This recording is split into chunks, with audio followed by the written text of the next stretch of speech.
Okay, so we are live at the moment. Welcome everybody. Hope you are well. Sorry I'm delayed. Being daddy is a big deal. My little boy was all over me this morning. He needed this, he needed that. Before I knew it, time had slipped through my fingers like water. Anyway, so here I am. I am here. Here is the one that I am. I am the one that is here. Shinobi will be with us in seconds, I hope. Just let me make sure he's got the link. He's got the link. He's got the link. He's got the link. Sorry, I know it's old school Roxette throwback. Gosh, it takes me right back to when I was really young. Used to hear that everywhere when we went to these school discos, school parties.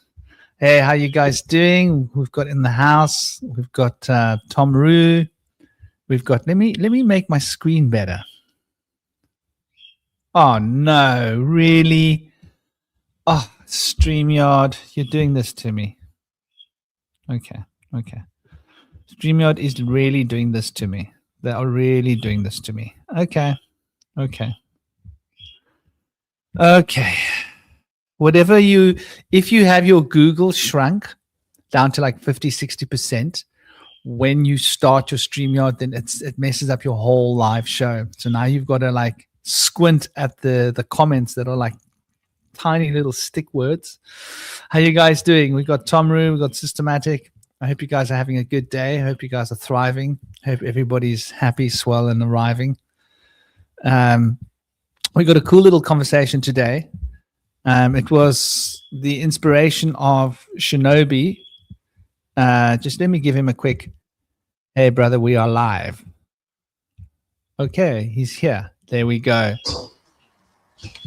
Big love, brother. Sorry for the delay. My little boy was all over me for guacamole. Oh, my gosh. And they were ripe avos. So I was like, okay, I'll make you some. And then he was like, no, but this, no, but that, no, but this, no, but that. Before I know it, it's like, oh, my gosh. No, but this, no, but that. This has taken 25 minutes. I had myself one as well.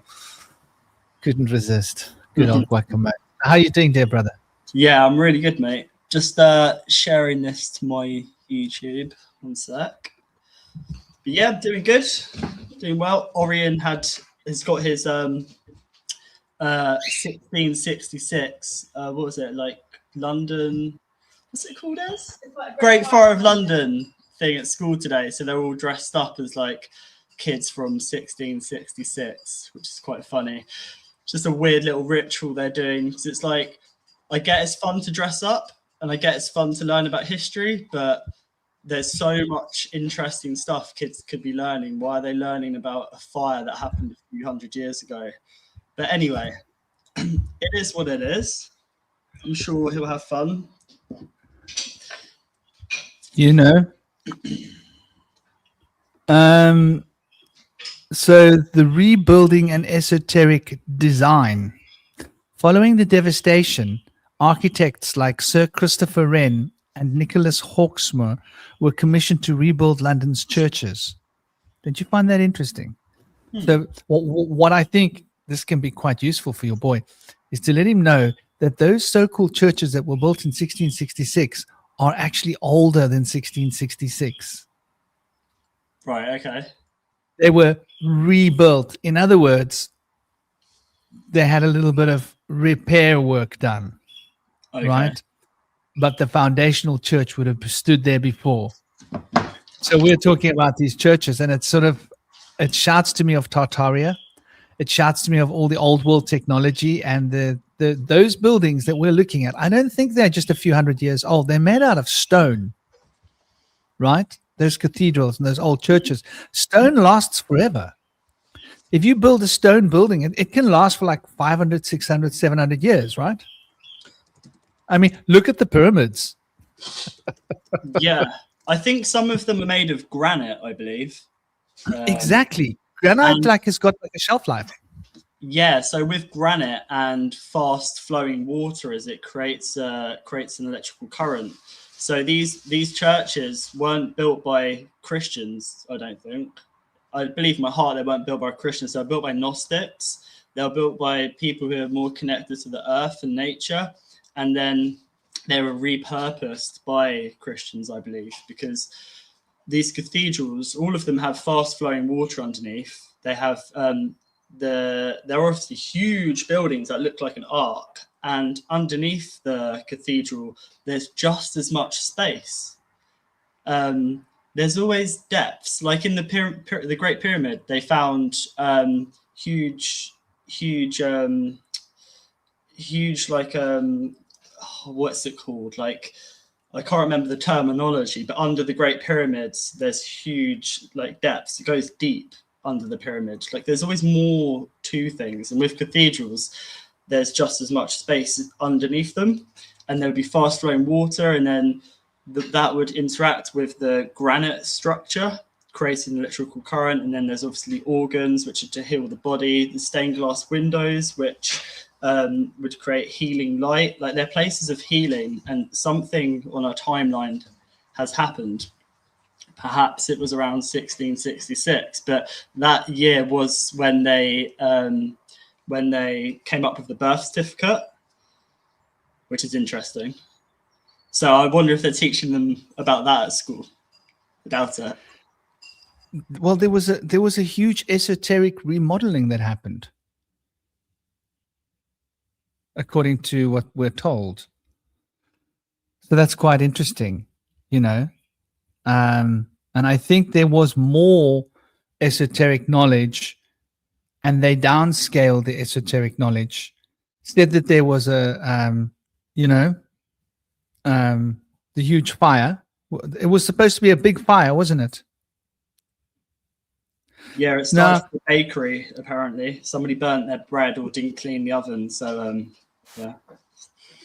Whenever you have these big fires in history, you usually have information being hidden, because you'll find that the buildings usually most hard hit are the buildings that hold all the records, like the architectural records of when buildings were built, or who built the buildings, or why the buildings are built the way they are. What's the architectural design? Why did the architects design? I'm sure this would all be in the records, but if those record buildings all just happened to burn in a great fire, then that fire might have just coincidentally been in a part of London where most of London's important records were kept, so that they could rewrite history. And you'll probably find that the same thing's going to be in every city around the world. Well, what's interesting as well is that 1666 equals the number 1, like sort of a reset. And today is a number 1 as well. So it's the 24th of the 3rd, 2026, which equals a 1 also. So I just find that a little interesting coincidence. Obviously, it's probably not the same every year, and it's not just this year they're learning about it. They learn about it every year, apparently. But I do find it quite interesting that what they do in school is they build little models, and then they like pretend that they're on fire, and then they put them out, and they use buckets and stuff like that. Is like, just why do they need to know this? Why do they need to learn this? I'd understand if they were like kept them up to date with technology and taught them about fires and how to be careful, and if there's a fire, this is what you should do and stuff like that. But it's just filling their head with yet more useless information. And I get they'll have fun, but they could have fun learning about other things. They could have fun learning about nature, learning about themselves, the mineral, the plant kingdom, dressing up as animals, nutrition, exactly. But this is what schools seem to neglect, is basically fresh air. The windows are closed quite often. Light, water, and movement. That's what all life needs. And then after that, and food. Yeah, nutrition. They serve them Coca-Cola in the tuck shop. Not at my boys' school, but they used to. Don't they? They used to in my school. We used to have. If not Coca-Cola, they'll have something else. Well, they'll have something in there. When I was in secondary school, when I was about 12 or 13, I used to have a double chocolate donut with chocolate oozing in the middle, turkey Twizzlers. Now, if they're actually turkey or not, that's another question, but they tasted good. And a can of Coke, and that would have been lunch. And because of Jamie Oliver, they've stopped selling Coke in schools and stuff, which is good, I guess, you know. But Yeah. It's about bloody time, because that stuff's got a lot of caffeine in it. Man, that's like serious caffeine hit. If you're a little kid and you drink that much caffeine, you are going to be diagnosed with ADHD. It's just how it works. Like, that child can't sit down. Of course he can't, man. He's had like the equivalent of like 5 cups of coffee. That little body, that amount of caffeine and sugar. If you were an adult and you scaled up your mass, that little 25 kilogram body, your 75, 80 kilogram body, you'd have to have like 3-4 times the amount. So if he had like 2 cups of coffee's worth of caffeine, you'd have to have like 6 to 8 cups of coffee. Like, it's, you can rationalize it. It is a big deal. I'm glad they don't sell Coke. They shouldn't sell Coke anywhere, to be honest. So we've got quite a cool little discussion on today. It was Shinobi that said, like, let's talk about Project Pegasus. And I was like, ooh, yay, time travel, gifted children. And then I was like, oh, which Pegasus is he talking about? Because I know that Pegasus is the big thing in the UK at the moment. And then I was like, I wonder how many Pegasus things, because the Pegasus thing that I'd heard about was the pandemic readiness plan, right? That's the one that gets internationally.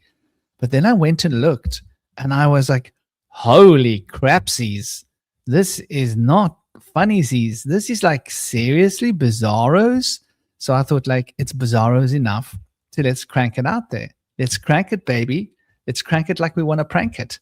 So in order to get the prank cranking, I figured let's get it up here. So let's take a look at this Project Pegasus for a moment. And let's get the screen text at a better level. There we go. So what do we got here? What do we got? We got, in the UK, Project Pegasus currently refers to 2 distinct initiatives. I actually came across 4. Now that I Google it, it says 4.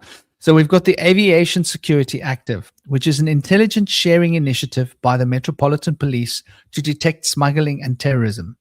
It's got to do with airplanes. It's got to do with trafficking of counterfeit, substances, narcotics, children, illegal aliens. Sting was definitely in on this.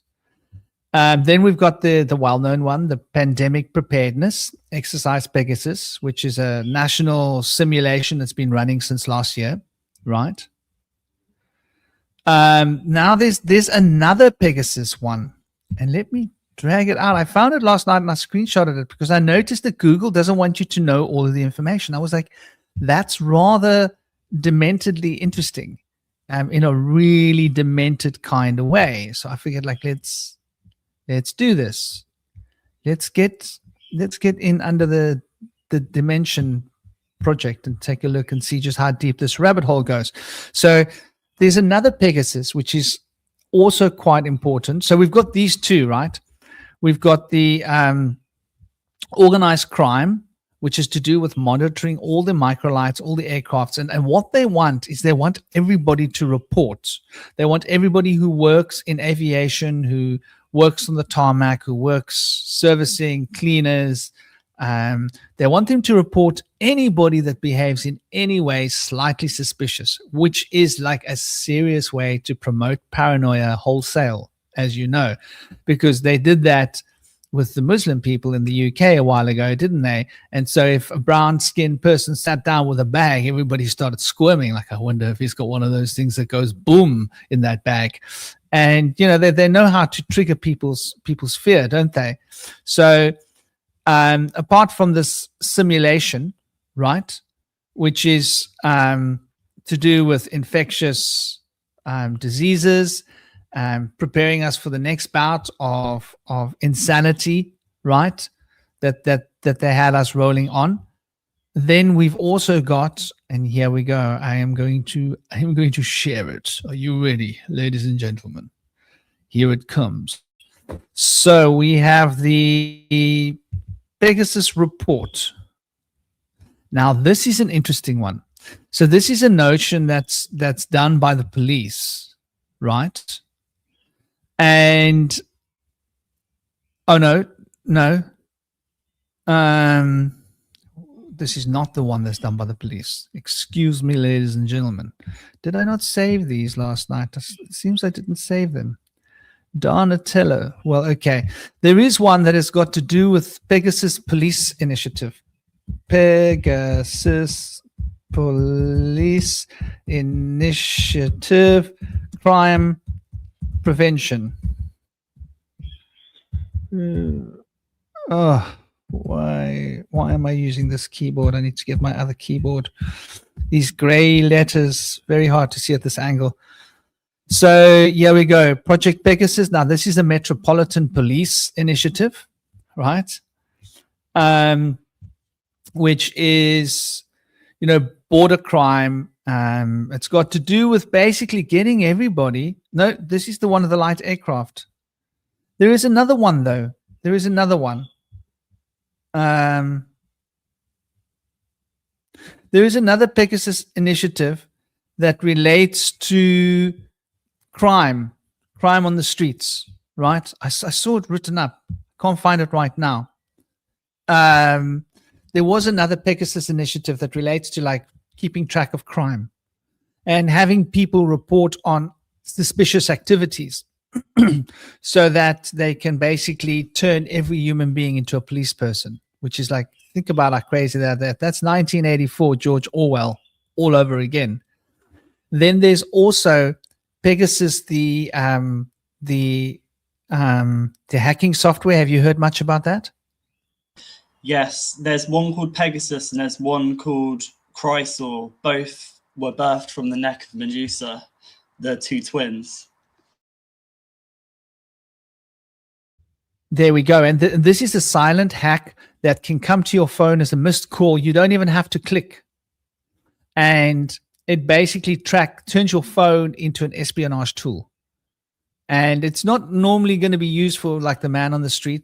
But if you're an activist or a journalist or a problematic individual in any way to the state, bang, they can hit you with Pegasus. You won't know you've been hacked. All you need is a missed call. The missed call doesn't even need to ring. They can call your phone and just before it rings, turn it off and then immediately delete the call. So you don't get notifications that you had a missed call. You can't see it. Then they can installs them automatically in the back of your phone. It doesn't take up any memory. It hides itself. And then it turns your camera, your mic, your location, all of your apps, everything into espionage tool for whoever is using it. It's manufactured and maintained by Israeli companies, of course, by the Zionists. We know what the Zionists are up to. Like world domination. It's not about Judaism. It's not about religion. It's nothing to do with that. It's basically a financial organization, Zionism, and they want control of the world's economy and control of all the people because that's their jig. It goes right back to before Zionism. Zionism was heavily shaped by Frankism, and Frankism was a rebrand of Sabbataiism. And Sabbatai was a crazy guy who was excommunicated by all of the Jewish rabbi because they said that he was basically he was like the beast incarnate, according to them. This is me paraphrasing, and they would have nothing to do with a man like that being at all related to Judaism. So Judaism outright rejected this. And this part of this reason he was rejected was because part of his philosophy is to invade other religions. So the first religion they were supposed to invade was Judaism, to hide in Judaism and then hide in Christianity and then hide in the Muslim religion and then hide in government offices and then hide in the financial district and then hide in super corporate structures and hide in the education system and gain footholds in the Masonic tradition everywhere so that they could basically manifest their dream of a one world government, super controlled by them. At that time, the Sabbataians, they got found out. People started to see them for what they were. They had to rebrand. And part of the philosophy is to rebrand yourself periodically so that you can stay in the shadows. So they rebranded to Frankism. Frankism operated in the shadows for a while until they got ousted. Then suddenly Frankism vanished and Zionism appeared. Now, the AI in Google is so controlled that they tell us that Zionism is not Frankism. But it's very heavily affected by Frankism and holds many of the same views. But it's not Frankism, right? It wasn't a rebrand. We're supposed to believe that Frankism just vanished. And Zionism is a completely separate thing, just happens to be following a lot of the ideals that was presented by Frankism. And they are using a religion as their front face, but that's what they use as a face. As their tools, they use the banks and the politicians of the world and all the other organizations. This is why you'll hear so many people speaking about how Mossad is connected to the US, is connected to political structures, is connected to the banking industry. So much money is so powerful because this is the arm of Zionism that flexes the muscle to contort the world into their sort of vision. And so it stands to reason that we can see this sort of relation here. Hence, Pegasus comes from there. Now, you mentioned the other software and the two twins. I think that's interesting. What are your thoughts? Well, I just want to take a step back when you're talking about the hacking. Well, it's not really, because we've just got to that point. But with regards to hacking, Pegasus scenario started on 16th of July 2025, which is a 7/7, 16th of July. And there was an emergency alert here in the UK, which went off on the 7th of September, which is another 7/7. So as above, so below. And the Pegasus constellation is visible in the sky in the Northern Hemisphere between September. Oh no, sorry, when is it? July, I believe. I think it's July and January. So while this whole exercise Pegasus was going on, the constellation would be visible in the sky, which is interesting. And it's funny you mentioned hacking, because I wondered why we were having that emergency alert on everyone's phone in the UK. I had my phone off, but I did hear it go off on other people's phones. It's not the first time it happened. I think last year or a couple of years ago, there was a similar alert. And basically this emergency alert is for extreme weather or terrorism and such. But perhaps the emergency alert was actually just to see whose phones they were able to access at that time. Because this Pegasus scenario, at its core, at the essence, I found that first off, a horse is a structure or a vessel. That's what a horse is. It's a carrier. So it's a structure. So the four horsemen of the apocalypse is just the different structures, different ways to bring in a one world government. We're told it's the end times, but it's the end of one timeline, beginning of another. So Pegasus is a kind of mercurial figure. One that can travel between planet Olympus, the realm of the gods, and the earth. So Pegasus represents freedom. So this whole exercise Pegasus and everything to do with Pegasus, the other things you mentioned, is about how they can take away our freedoms, but under the guise of our freedom is under attack, like terrorism, like a virus, like cyber crimes, because they've recently been saying in the papers that Iran is planning a cyber attack on the UK. Now, I don't think Iran would have access to our technology. It's most likely, as you say, Mossad would. Maybe they would, but it's clear that there's going to be some kind of false flag to do with Iran, because they want us to use this energy of Mars, this energy of Aries that we're in now, to sort of push forward this fire horse energy, this energy of war. So we have Pegasus, which is the white horse, which would have been the first horse, which started last year. We're now in its fourth phase, which is called recovery. And I'll talk more about what that's about. but it actually started, it was called Exercise Solaris and started in May last year. And apparently the findings of this scenario were very concerning, that we were really underprepared for any kind of new novel virus, which interestingly enough is called Disease X. Now, Disease X, remember we're in 2026, which is either a 10 or a 1, depending on how you look at it. And the Roman numeral for that is X. And then what's Elon Musk's company is called? SpaceX. You know, there's lots of X. Twitter was changed to X.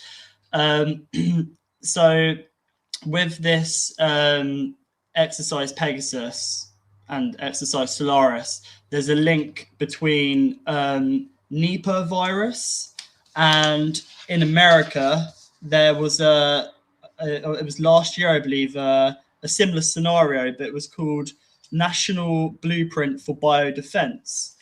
Now, I've heard Wayne McCroy from the Alchemical Tech Revolution podcast talking about this Nipah virus, and he was reading it out a few months ago, and I was thinking, okay, this sounds very similar to exercise Pegasus. It's basically the same. The UK or England, especially the city of London, where there's lots of Pegasus symbolism everywhere. The city of London, Washington, DC, where this national blueprint for biodefense was a training exercise where it was rolled out, and the Vatican are 3 links of all of the same, I'll call it, entity. So I do want to go deeper into exercise Pegasus a little bit later and link it with Nipah virus, which comes from a bat to a human. We've heard this story before. All the symptoms of meningitis are the same of this Nipah virus and stuff. So I just want to tie in lots of threads for people, because I've seen lots of people sharing information about exercise Pegasus online, and lots of people kind of sharing the same things. So I'll get a bit deeper into that later. But Franklin, you mentioned with Pegasus, and does it relate to like extrasensory perception, or you listed some things earlier, because it represents freedoms, Mercury, messenger of the gods. Like perhaps if that is correct, that it's not just this operation. We can see the mechanics. We'll talk about the mechanics of this false matrix and how they're using these 4 horses or 4 horsemen to hold on to power in this time of transition. We can talk about that, but perhaps this goes much deeper. It's to do with our how we communicate with God or source, how we communicate with our ancestors, our inner and outer dimensions, as above, so below. They're using this energy. And what's interesting is that Pegasus and his twin, Chrysor, which was a boar, which is what Minecraft Malgosha was based on, they were birthed from Medusa's neck when Perseus cut Medusa's head off. So Pegasus was birthed from Medusa's neck. Okay, in September, which was when this operation started, when Pegasus is visible in the sky, that's when the Charlie Kirk assassination was. And he was wearing a T-shirt, which was white, which said freedom on it, because that's representative of Pegasus. There was 33 everywhere. That's the digamma. Di means to change. Gamma is Christ consciousness. Whenever you see 33, the digamma, that means that they're altering our perception. They're grabbing our attention, changing our perception, and therefore altering our conscious awareness. And the only thing I've found with 33 regarding exercise Pegasus is that it costs £303 to get vaccinated privately against meningitis, which is what the whole operation was about. The same symptoms of which meningitis, swelling of the brain, rash, fever, is the same as the Nipah virus, which this National Blueprint of Biodefense in America was about. And in the beginning of the year, in January, there were 2 cases in India. So I heard that and I was like, oh, okay, they're going to try and push Nipah virus now. It comes from a bat to a human. It's all to do with ultrasound, which we'll get into later. But I'm not going to ramble too much about that now. But I'm excited to share all this information because there's so many threads that connect together. And you've mentioned another one, which is to do with extrasensory perception. And really, this is what it's all about.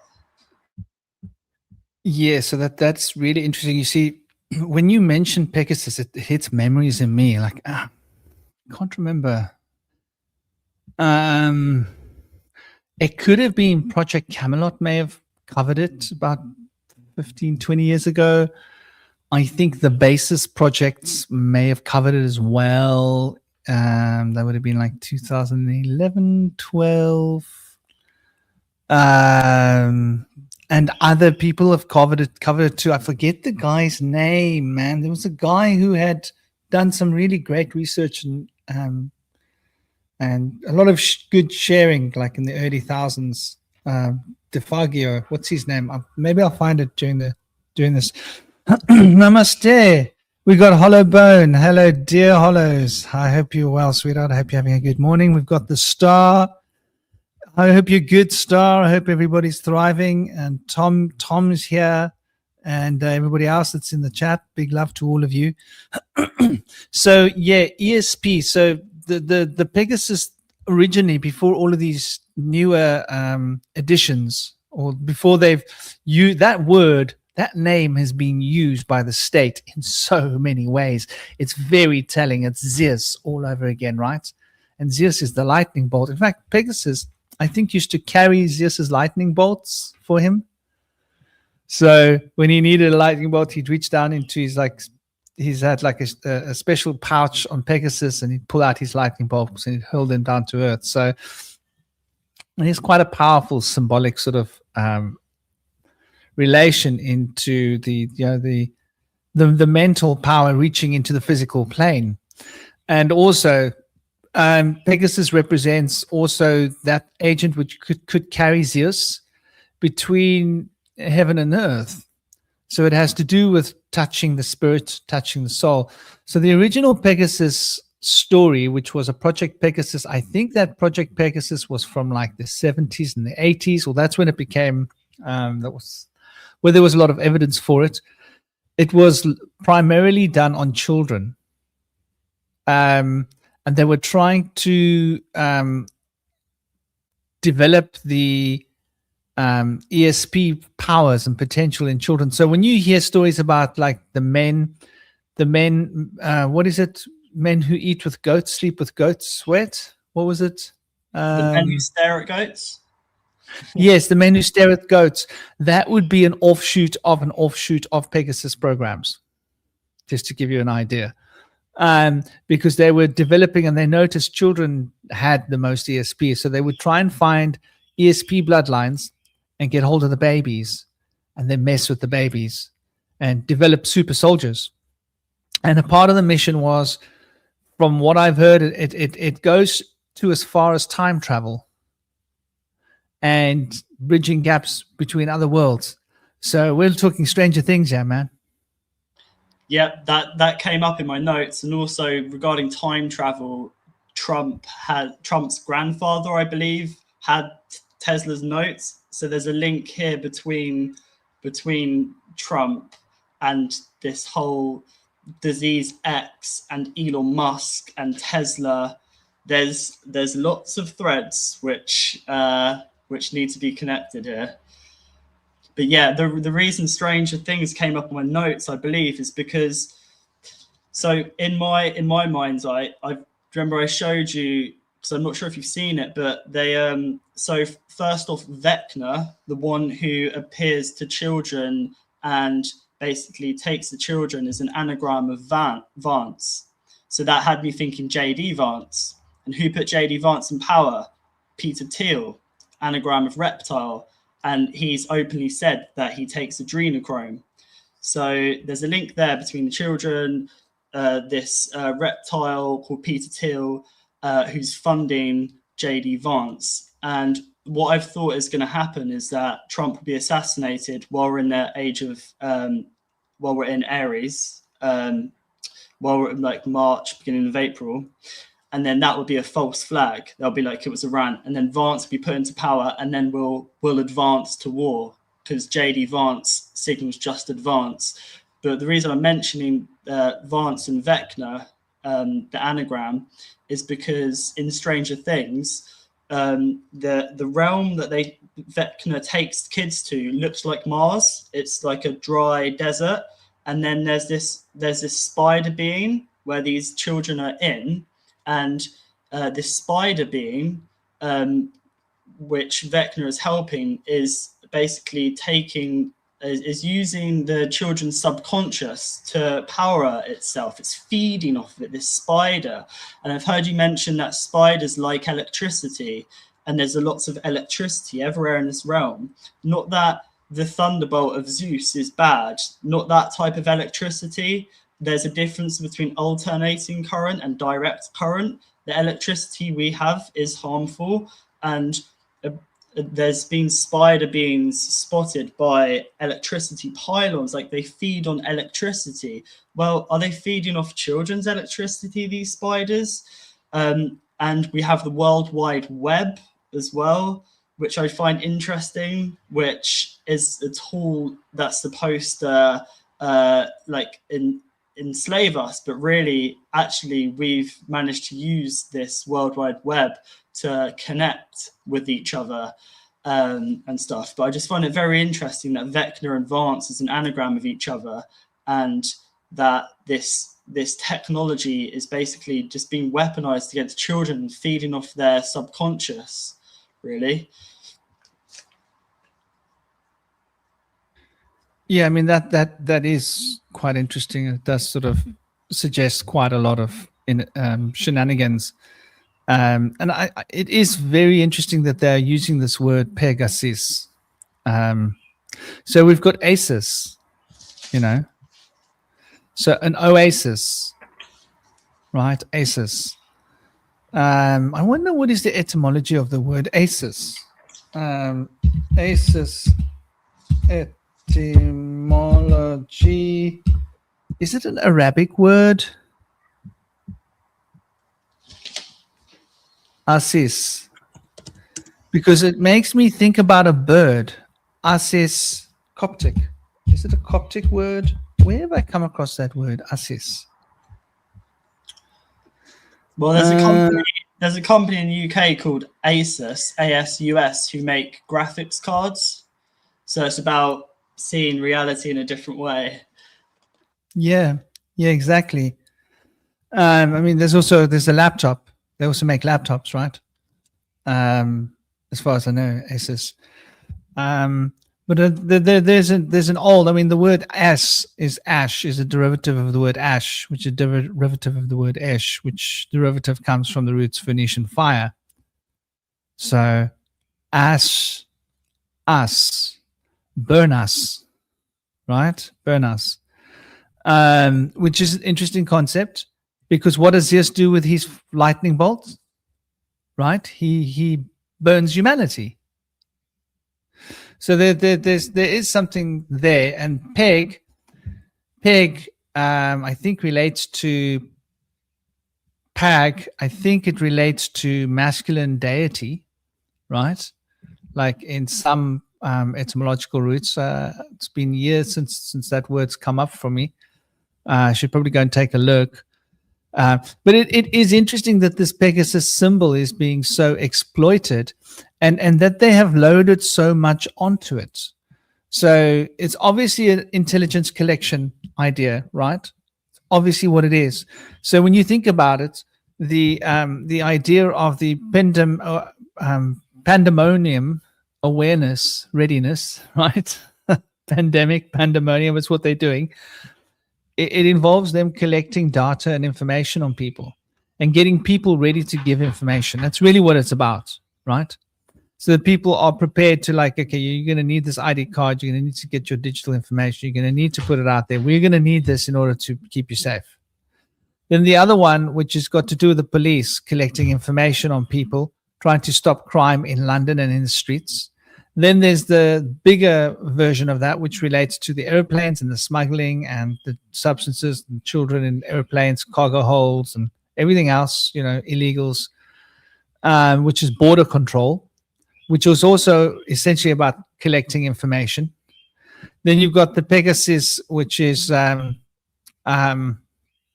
relating to the apps, right, that are basically collecting your private information.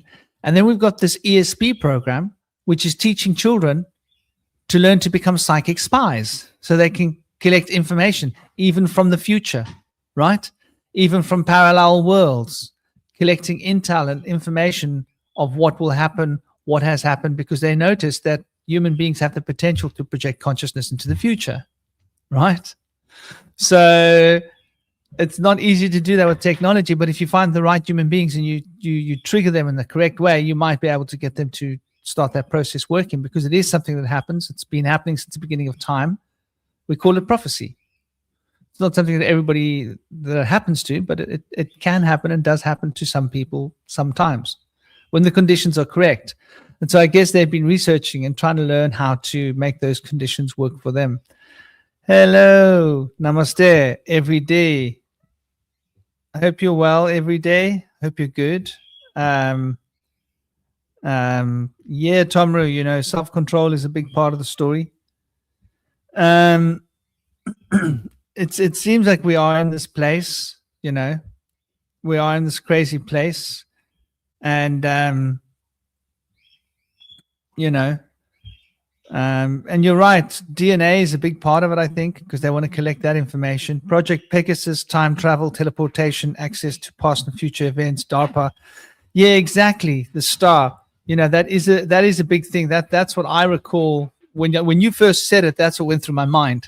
And then I was, but no, he's probably talking about the thing that they're doing with the pandemics, and then I started thinking, hold on, like, I've also heard about Pegasus, like an app. I'm sure I've heard about this. So I had to go and look it up, and I was like, I knew I was right, So they why are they shoving Pegasus in our face?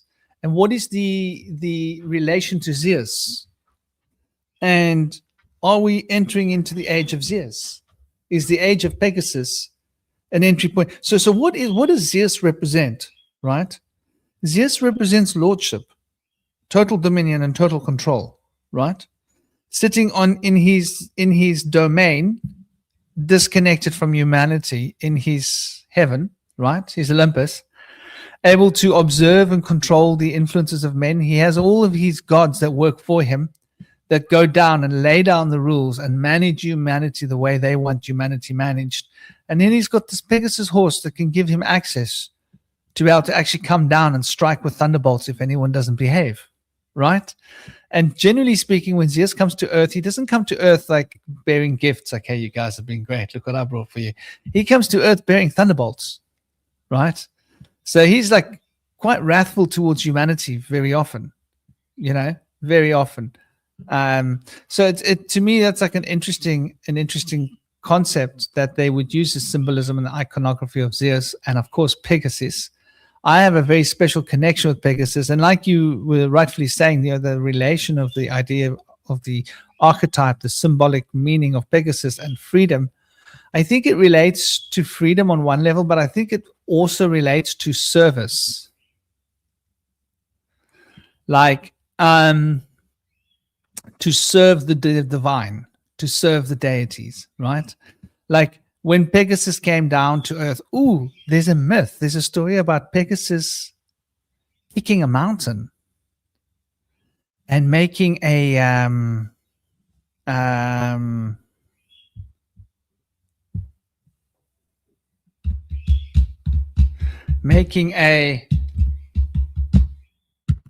let me try and find it, yeah? Well, while you're finding that, there's a myth of Pegasus and Bellerophon. And Bellerophon captured Pegasus and used a golden a golden bridle or a golden rein to tame him, so that he could fly between Earth and the Mount Olympus. And what's interesting is that St. George rode a white horse. And I've made a video about this before, but the white horse representing freedom or like connection to God or traveling between worlds, that is what's being weaponized, and it's being captured in the guise of it's for your own good kind of thing. Like they use the same patterns, like a patter, like so the pattern is like pitter patter. It comes down like from the sun, like rain, like it's light codes. And then rain, you know, you have reins on a horse to control a framework, or to control a structure. You have reins, you have patterns which you use, which control the vessel, and we are the vessel, and we're being controlled and bound by patterns. And those patterns are our DNA. They've managed to trick us into repeating cycles, repeating patterns by using these characters from mythology, which is my theology, which is how we understand our psyche. And we've been kind of detached from that.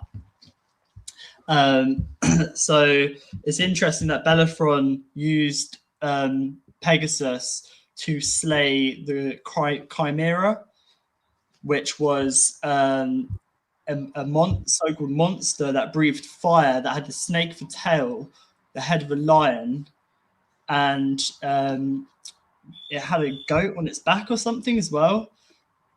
Well, the image of Bellerophon slaying this so-called demon, which to me is a dragon, because what other animal breathes fire?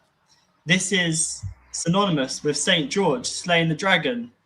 And the dragon is interesting because with this Nipah virus and this national blueprint for biodefense in America, which interestingly enough was supposed to happen on the 4th of July 2025, which is Independence Day, which is freedom, which is very interesting. The start of July, like the start of Pegasus scenario, Pegasus being freedom and this being on Independence Day. It's really interesting because with this Nipah virus, apparently the dragon's blood, which is also known as, if I can say the name, sangre de gato, which comes from the tree bark and sap. Its compound or something is SP303, 33, can be used to treat symptoms of Nipah virus, which is very interesting because that's dragon's blood healing this virus.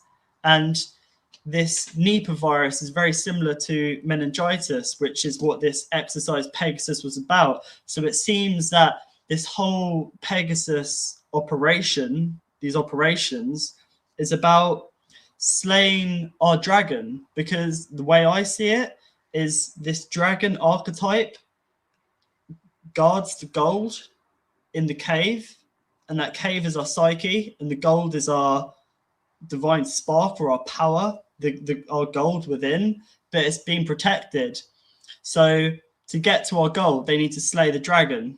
And for me, this exercise Pegasus, this Nipah virus, and the fact that dragon's blood can help heal these ailments from Nipah virus is very, very interesting. It's a very interesting thread there, because this whole St. George slaying the dragon, last year, I can't remember when, but everyone's flying the Red Cross, the symbol of St. George. And it seems like it's kind of a way that they're trying to take away our freedoms under the guise of this Pegasus. Like I've said, it's to do with like a virus, terrorist attack, whether that's cyber attacks. But the thing is, the government had an emergency alert on everyone's phone in the UK. And I 100% believe if that there is a cyber attack. Before it used to be Russia. They were like, oh, Russians gonna cause a cyber attack, but now it's Iran. Why is it Iran? Because America have just attacked Iran, and America's using our RAF bases here to load bombs to bomb Iran. So what they can do is to push this forward is they can do anything. So what I think these scenarios are about at their core, and I'm just going to say this, is I really feel that these scenarios aren't ways, they're ways for them to cover their backs. So first off, they do a scenario to see, oh, what will happen? And then they do it. Like, I'm going to read out a list here. So there was Event 201. If no one knows about that, look it up. You can look it on John Hopkins' website themselves or on YouTube. 4 months before COVID happened, Event 201 was another scenario. There was a knife attack here in the UK from Doncaster train line to London, and this was in March last year, and a few weeks before that happened, the police did a scenario of a knife attack on a train line from Doncaster to London. So that's a coincidence. Like I said, there was Event 201, and then there was COVID. And apparently before 9/11, they did a scenario about that as well, a while before that happened. And then again, now we have Pegasus scenario, or exercise Pegasus, which mentions an meningitis outbreak. And then now there's a meningitis outbreak. So what I think they do with these scenarios is they try and kind of cover their backs. And by that, I mean, what they'll do is if there is some kind of chemical attack to do with our water, a fog, something to do with air relating to sulfur monoxide or whatever they want to spray in the air. There's been lots of fog here. Lots of people have been getting unwell. So many people are coughing up stuff. I understand people do get sick in March and spring, but it's been amplified.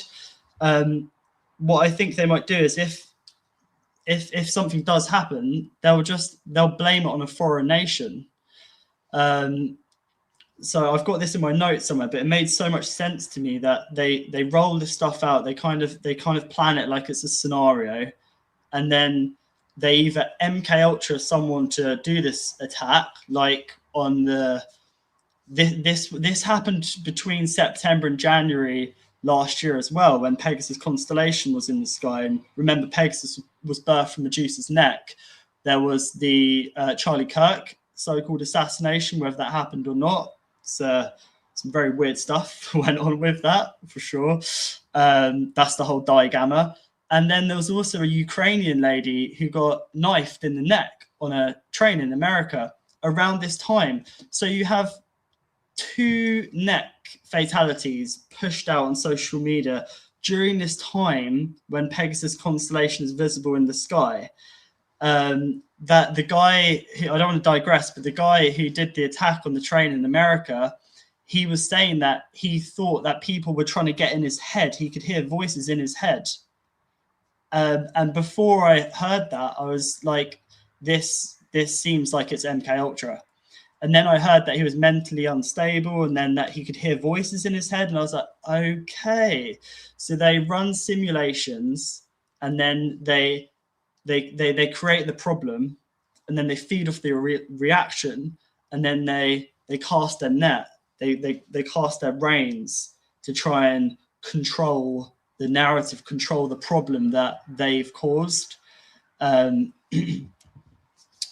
But yeah, I digress a little bit, but it made so much sense to me yesterday that with these attacks, these orchestrated like kind of scenarios and stuff, they could so easily be blamed on a foreign nation, like with COVID, and came from a bat to a human, and then, oh no, it didn't. It actually came from a lab.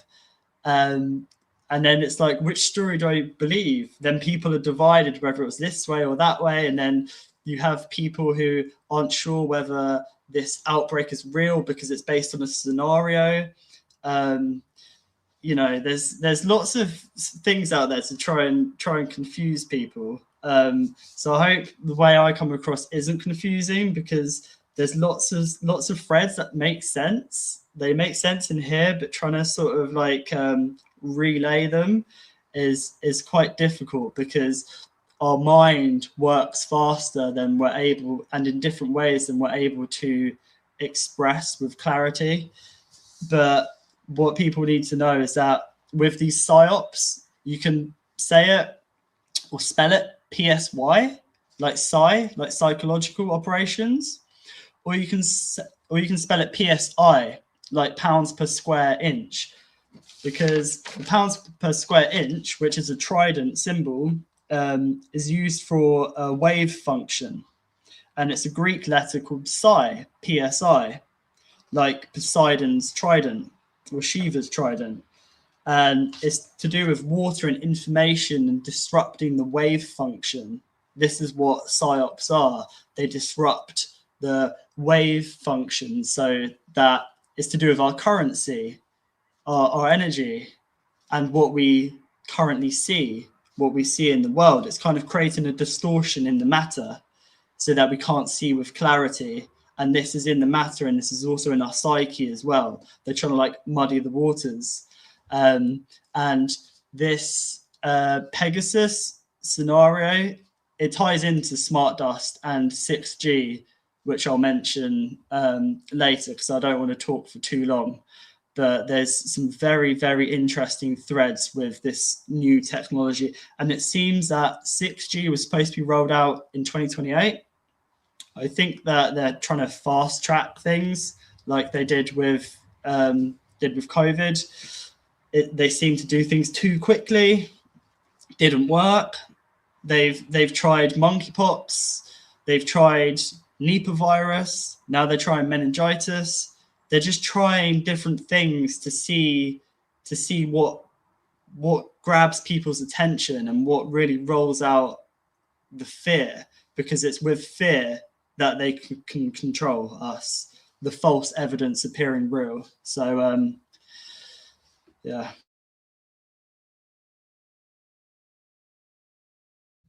It got me thinking what you were talking about, the throat. And I was trying to find, I'm sure I've seen depictions of Pegasus and Venus together. And the only ones that I could find now readily, which aren't so obvious, but I'm sure I've seen more. And for those of you in the chat, I'm sure you guys might be able to even let us know like where to look. But there have definitely been these things, these patterns. And so we can see like depictions of where there's Pegasus and Venus together. And this does relate fairly prominently to what you're talking about, because Venus, what does Venus rule, right? Venus rules in the body. Venus rules over our ability to be in harmony. And harmony is related to vibration. So it's the third principle of Hermes that we're talking about. And Venus also represents the arches, which represents the gateway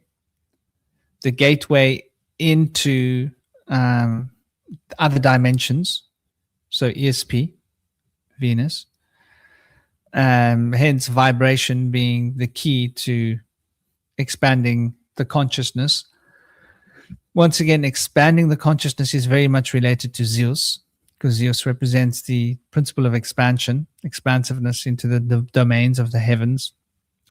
So we can see this, like these really interesting parallels here. And when you talk about the throat being sort of depicted in this way, being stabbed and whatnot in the throats, being a repetitive theme, I think that's quite important, because, when we talk about Visuddhi chakra, we talk about the throat center of energy. This is where we purify our consciousness, right?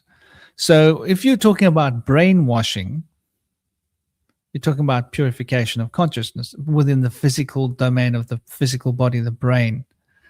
And it's also our connection to the Akasha. And our Akasha is a connection to our past and future lives.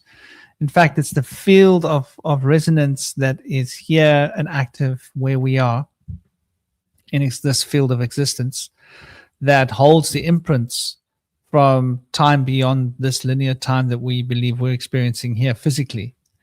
So, there are a lot of interesting connections here. And the fact that the throat's being stabbed sort of suggests that the ability for human beings to shift their consciousness into a divine psychic plane of being where they are able to actually see the mechanics behind the physicalizing objects that we're so used to, that I think scares them. Because with that comes a certain sense of personal responsibility and taking personal ownership of what you're bringing into the world and how you feel about it, not just going, oh, well, you're the state. You do it. How much money is it going to cost? No, we trust you. Take our money. What? You need more taxes? Yeah, take it.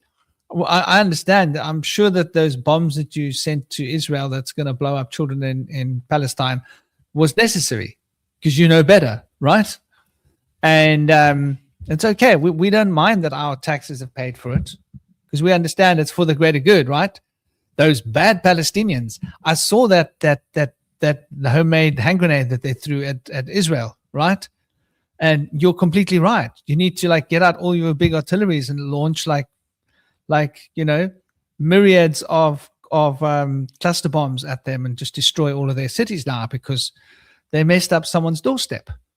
They can't come around messing up people's doorsteps, So the brainwashing necessary for us to digest this political dichotomy that they are shoveling down our throats and forcing us to sort of live through is quite a lot to swallow. Yeah. And hey, Jamie, how you doing, brother? Hope you're good, man. It's a lot to swallow. It's a lot to digest. And we've also got Zephyr here. Welcome, dear Zephyr. Tom Roo's still rocking it up. The star is still here. Out tuition. Big love. Namaste. The crew is back. Hope you're all doing well. And I hope everybody is thriving. Nobody is driving. It's better to be smiling. Yeah, so, I think there's a lot here to unveil with the symbolism of the Pegasus. And let's take a moment to step out of the logic mind. Are you ready, ladies and gentlemen? We're stepping out of the logic mind. I've got little Agathan here with you. He's come to say hello. He's like, hello, my name's Agathan, and I'm a cutie. No, you may not play on my keyboard. It has been decided. He wants to get on that keyboard. I'm going to have to put him on the floor if he carries on like this. He's not going to stop because he takes after me. Once he starts, there's no stopping him. He's on a mission now. You're not going to stop him. Let him go and do what he needs to do over there. He can become the dog's problem now. He's the dog's problem. But yeah, the idea of the Pegasus, going into a deep dive shamanic perspective, what does the horse represent? So animals obviously represent patterns and fields of potential that we manifest through this field of consciousness. And the horse obviously represents the ability to move, the ability to travel, the ability to journey. So you can see that Venus representing the gates between the worlds has a special relationship with Pegasus when Pegasus is moving between the worlds.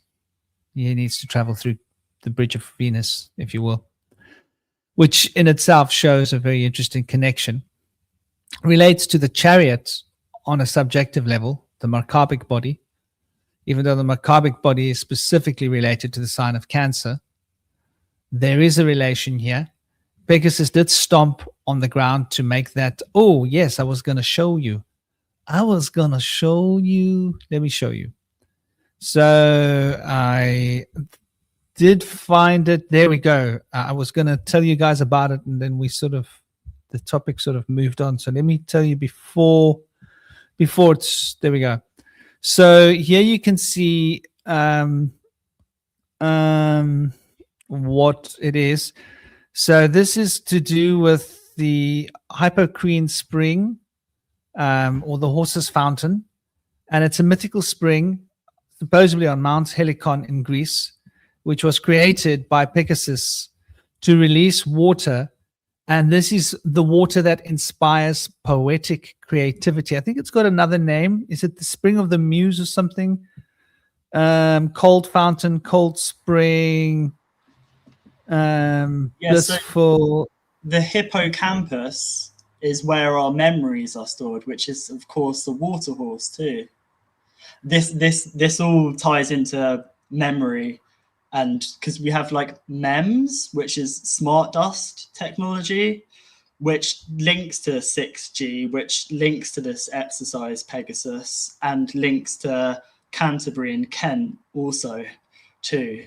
It's just interesting they've called smart dust MEMS. Why would they do that? MEMS. Exactly. And this is what I was getting at here, is that Venus is the muse, the inspiration, harmony, and beauty. It is Venus which rules the arts, right? So when you're connecting the dots between Venus and Pegasus, Venus rules the throat. The throat rules the higher mental faculties, the psychic mental faculties that can have an intuitive release from the center of Zeus's tower, if you will. And like you say, the memory is quite central to how this operates, because this is going deep into the memory. But Venus doesn't just delve into your personal memory. Venus delves into the cosmic memory, which is the Akasha. And the Akasha is the cosmic memory that we can tap into, which is the memory of the future, right?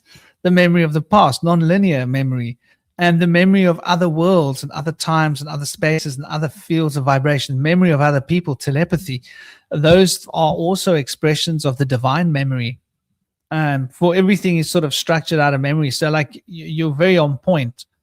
And so it's quite interesting that the throat would be under attack in this way, because the throat is also where we hold our emotions. We think of emotions as being in the heart, but no, that's where we feel our emotions. But where we hold our emotions is our throat. If we become hyper emotional, we're not in a proper place, we're not expressing ourselves healthy, our throats will suffer, right? You get a sore throat, you get like a cold throat infection when your emotions are attacking your body. It's not your heart that suffers, which is interesting. Yeah. Well, what's interesting is that lots of people have had throat issues and sinus issues, like me, quite severely for the last couple of weeks. I woke up in the middle of the night last night, and then I was like, I breathed through my nose, and it's like the first time I could properly breathe in a couple of weeks. And this, like, I've taken screenshots of various different people. Loads and loads of people have all become unwell since we've had this fog in the UK. Lots of people have become unwell who don't usually get sick.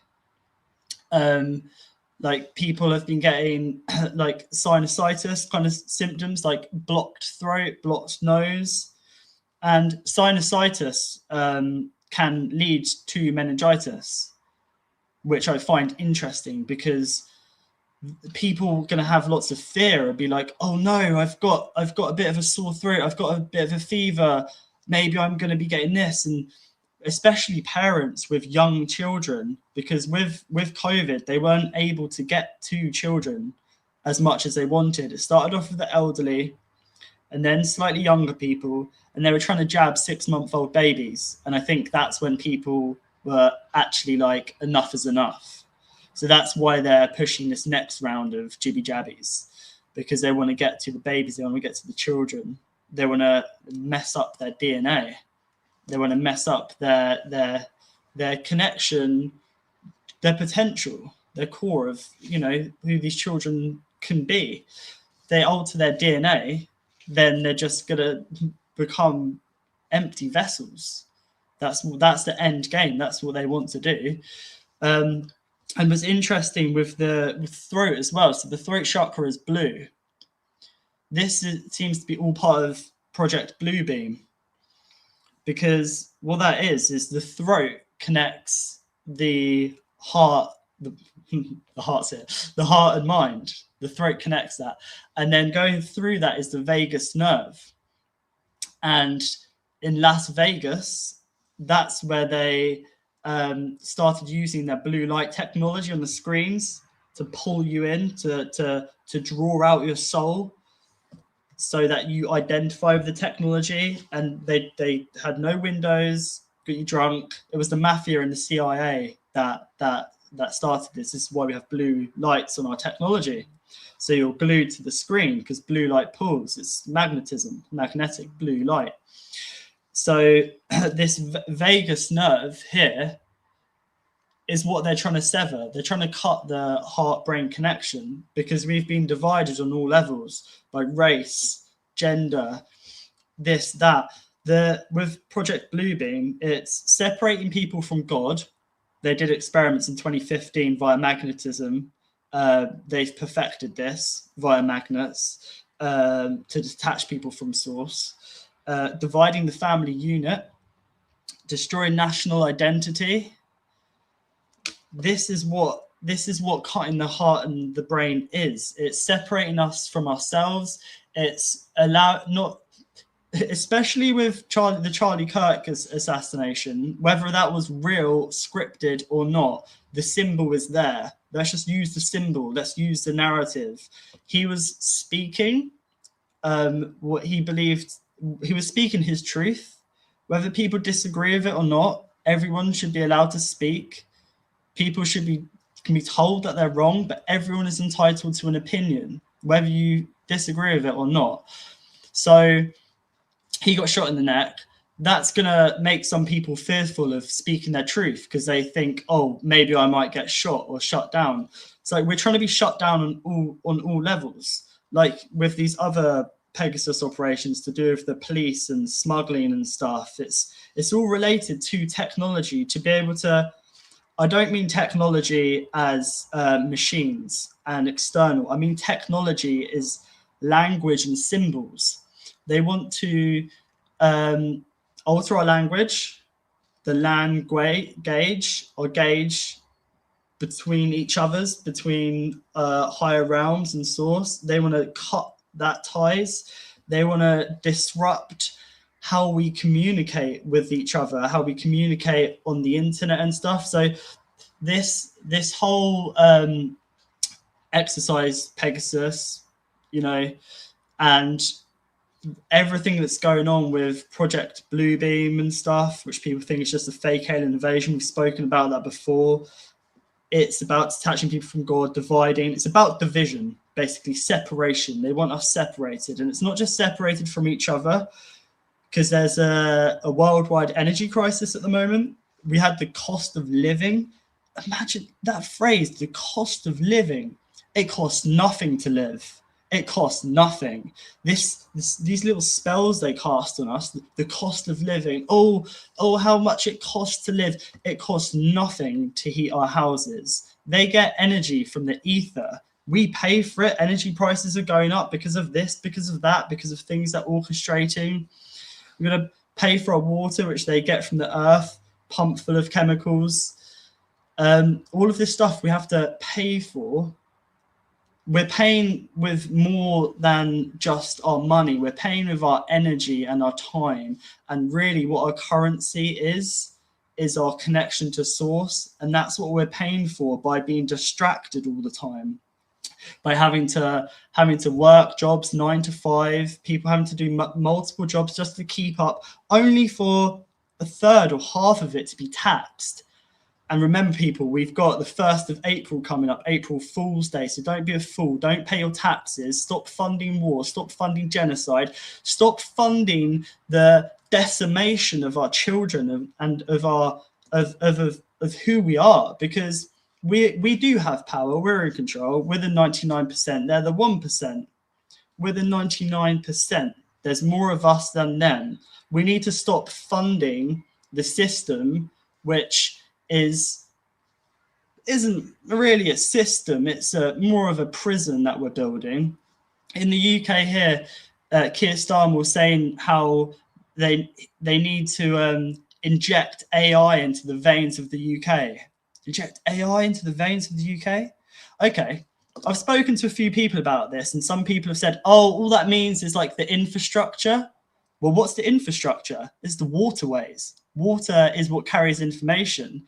So this ties into memory. And these waterways, could it be our literal waterways? I've shared the document of Southern Waters future towards 2050, where they mention graphene oxide and our water, and they mention how everyone and everything will be encoded. Well, with what? Smart dust? Nanotech? And this ties into 6G as well, because with this smart dust and nanotech, which I strongly believe they put in the skies worldwide in January last year, all of these bits that people were finding in this fog, which if you check anywhere online, it will say, oh, it's just particles of salt from the sea and stuff. Well, people were getting respiratory issues afterwards and very unwell, much like this fog we have here in the UK now. And it's actually, this fog's been in Finland, New Zealand as well recently. And you get unwell because your body's rejecting foreign objects. And with this smart dust, it has a shell around it, and this shell gets dissolved or broken by ultrasound. So it can be in your body dormantly. It can be there, but it needs 6G to awaken, if you like. Now, this brings me back to the topic at hand, which is exercise Pegasus, because in Kent, Canterbury, Kent, it started off in club chemistry. The CC is a 33, and Canterbury club chemistry is a 6 if you had the CC and C. Oh no, that's a 9. Forget it. Anyway, it's been exactly 6 years since COVID lockdowns. Yesterday would have been the first one in the UK. The 13th, when there was the first case of meningitis in the UK, would have been when America declared an emergency alert, because the UK and America are interlinked. It seems to be the red and blue, blue and red, flip and reverse it. Whenever we have red here, they have blue over there, blue there, we have red here. They're interconnected, the UK, and of course it goes back to the British Empire as well, and that ties into Israel too. They're all just hands. They're just all puppets of the same hand. This is beyond. It goes beyond nations. It's not Israel. It's not UK. It's not America. It's way beyond that. What's interesting is, in my research I've done the last few days into 6G and smart dust, it's been very difficult to find that at Canterbury University they've been studying 6G. If you search online, it takes a while. It will say Sheffield, it will say Edinburgh, it will say Bristol. All of these universities have been looking into 6G. Well, Canterbury in Kent has stayed under the radar because it's not mentioned in any media. It stayed out of the media. Why has it stayed out of the media? Because what I think has happened is that they've been testing out 6G technology, and it's caused brain inflammation in some people. It's caused high fevers and it's caused rash, all symptoms of meningitis. And that I'll just say quickly, what has happened is that they've heightened the amount of cases. There was only about 34. I'm really surprised it wasn't 33, by the way. A little bit disappointed, but it was 34. And apparently there's not been that many cases. Apparently they're inflated. And it's not spread like they said it would. And I think that it's not spread because people aren't buying into the bullshit, because it's mind over matter. With COVID, it was act like you've got it, because you can have it and not have any symptoms. Just act like you've got it. Okay, if you act like you've got something, you're more likely to have it. It's called the placebo effect. So I don't think this has gone to plan so far, but this isn't the end of their psyop, because I think this links to water, because in Kent in January, they didn't have water for a week. because they weren't able to put the correct chemicals in the water. So no one had water for a week, and people were having to boil water. So this links to water. There's a thread here. I'm not sure exactly what it is, but it ties into smart dust. It ties into graphene. It ties into 6G, this ultrasound, which bats communicate via ultrasound, I believe. And this Nipah virus, COVID, came from a bat to a human. And a bat is like a vampire. It only gets in if you let it in. So this fear, this virus, all of this stuff only gets in if you let it in. And I'm talking about all this stuff, not to spread fear. I'm just saying there's all of this stuff going on. Let's look at it so we can kind of have a clearer image. And it might be a bit blurry, but like there's a lot of different threads that if we kind of hold in place over time, we'll see with more clarity. Because I see with clarity in my mind's eye, but it's one thing up here, in here, and it's one thing trying to express this clarity, because I listen to so many different threads of information, different people talking about it, doing research, reading articles and stuff. So yeah, there's a lot going on behind the scenes, a lot of threads tugging at people's subconscious. Like they're trying to make us go a certain way, because this exercise Pegasus, and I'll stop rambling in a sec, but it ties into how they, and also not just exercise Pegasus, it was in America, the biodefense security or whatever. It's about how can they incorporate technology with this and with us. And the lady who owned the club in Kent, she got notified by the government via Instagram that some people from a club had meningitis. So what they're trying to do with all of this is spread fear, make all of this stuff spread, but do it incorrectly, because we've just had the COVID inquiry, and the end of that was that, oh, we didn't lock down fast enough. That was the issue with the COVID rollout. We didn't lock down fast enough. And this all ties to digital ID, and basically everyone should have a digital ID, because therefore if your neighbour's sick, you'll be notified straight away. And how great will that be? And how much freedom will you be able to have by giving us your freedom? Because we'll be able to let you know if your next door neighbour's a terrorist, or if they've got a virus, or if they're sick, you know? So, yeah, big ramble there. I'll pass the mic now. Yo, Mr. Rasta, welcome. Is it Master Rasta? It's Mr. Rasta. And we got Zara. Welcome to you guys. I hope you guys are all well, thriving. Everybody else has joined the show. Don't forget to smile, share the show, bang some thumbs up, likes wherever you are, whatever platform you're on. Seem to be having an issue. It doesn't seem to be having a problem getting the stream onto LinkedIn. That's interesting to know. Oh, it's there. It's now. Now it's on. Weird. So yeah, you know, I've put it on the screen here. You were talking about it, and so a big part of the Pegasus project, or one of the other Pegasus projects, has got to do with medical research, which is what you've been sort of touching onto. And it's very interesting that this one is from the this is the City of St. George's, University of London, and reducing the risk of cardiovascular disease in people with severe mental illness. Co-production, feasibility testing, and trial of a peer-supported group clinic intervention. I find it interesting that they're focusing on people with mental illness, to be honest with you, just within that particular research paradigm. And here we go. This is the NHS. What is the NHS saying?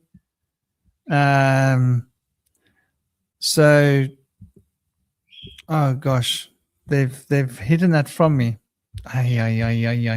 They've also got a Pegasus write-up somewhere, but when you click on it, now they don't want to show me. They showed it to me before. Very weird. I'll have to go and take a look what's going on there. Then you've also got Birmingham. Let me get that back. I accidentally closed it. So you got Birmingham as well, and they've got, you know, they're running research programs in Birmingham as well. which, none of this is going to be a big surprise to us. So there we go. That should pop up onto the screen in a second. Is it popping up? No, there it is. So we've got the Birmingham story going on here, right? So that's hypertrophic scarring. So this has got to do with fire burns. So there's Pegasus research to do with hypertrophic. Now the skin, for those of you that aren't so fully aware, the skin has got a very particular and profound relation to the gut.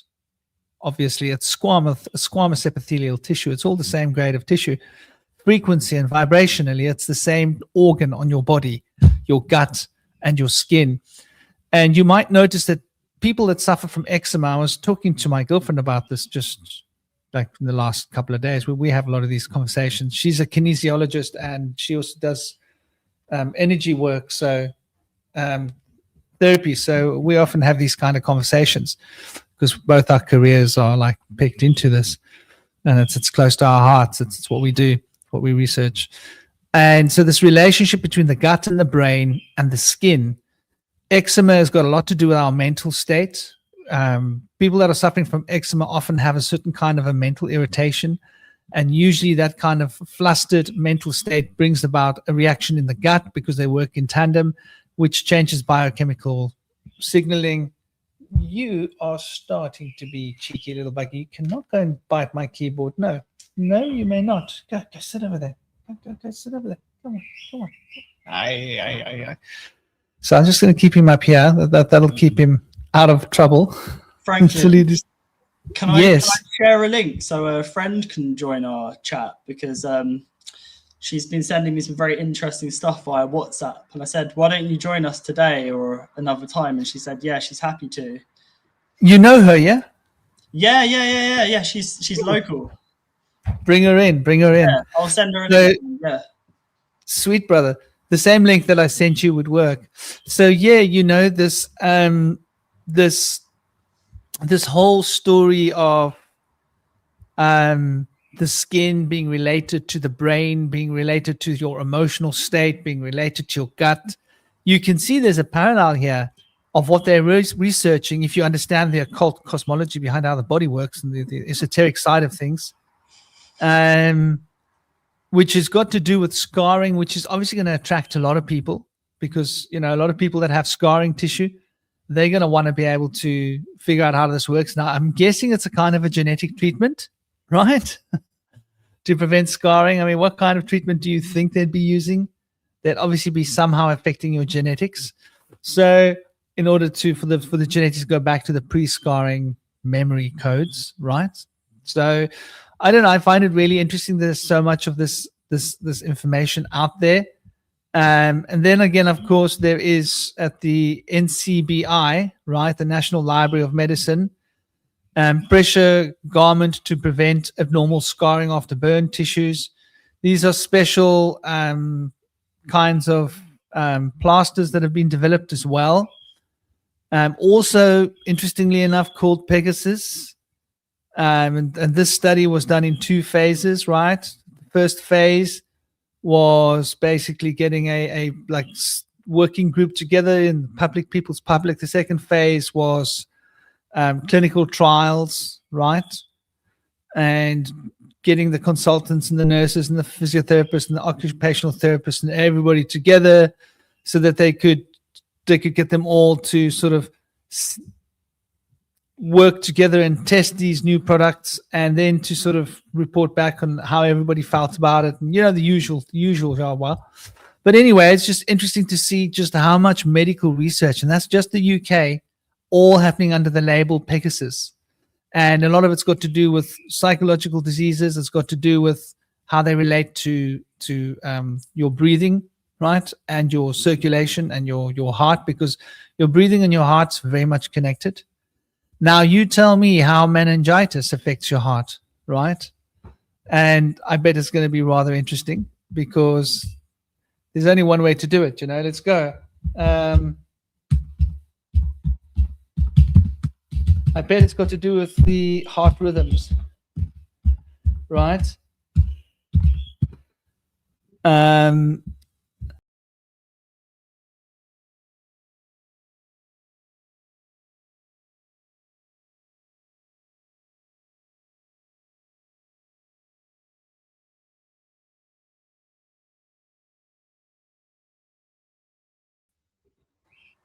whoops. I didn't notice you were gone then, because I had another tab open and it was silent for a moment. So I was like, oh, I better check. Yeah, I accidentally navigated the wrong tab to heart timing, and I'm betting it's going to have a huge relation here. Let me open up the tab and see what they're saying.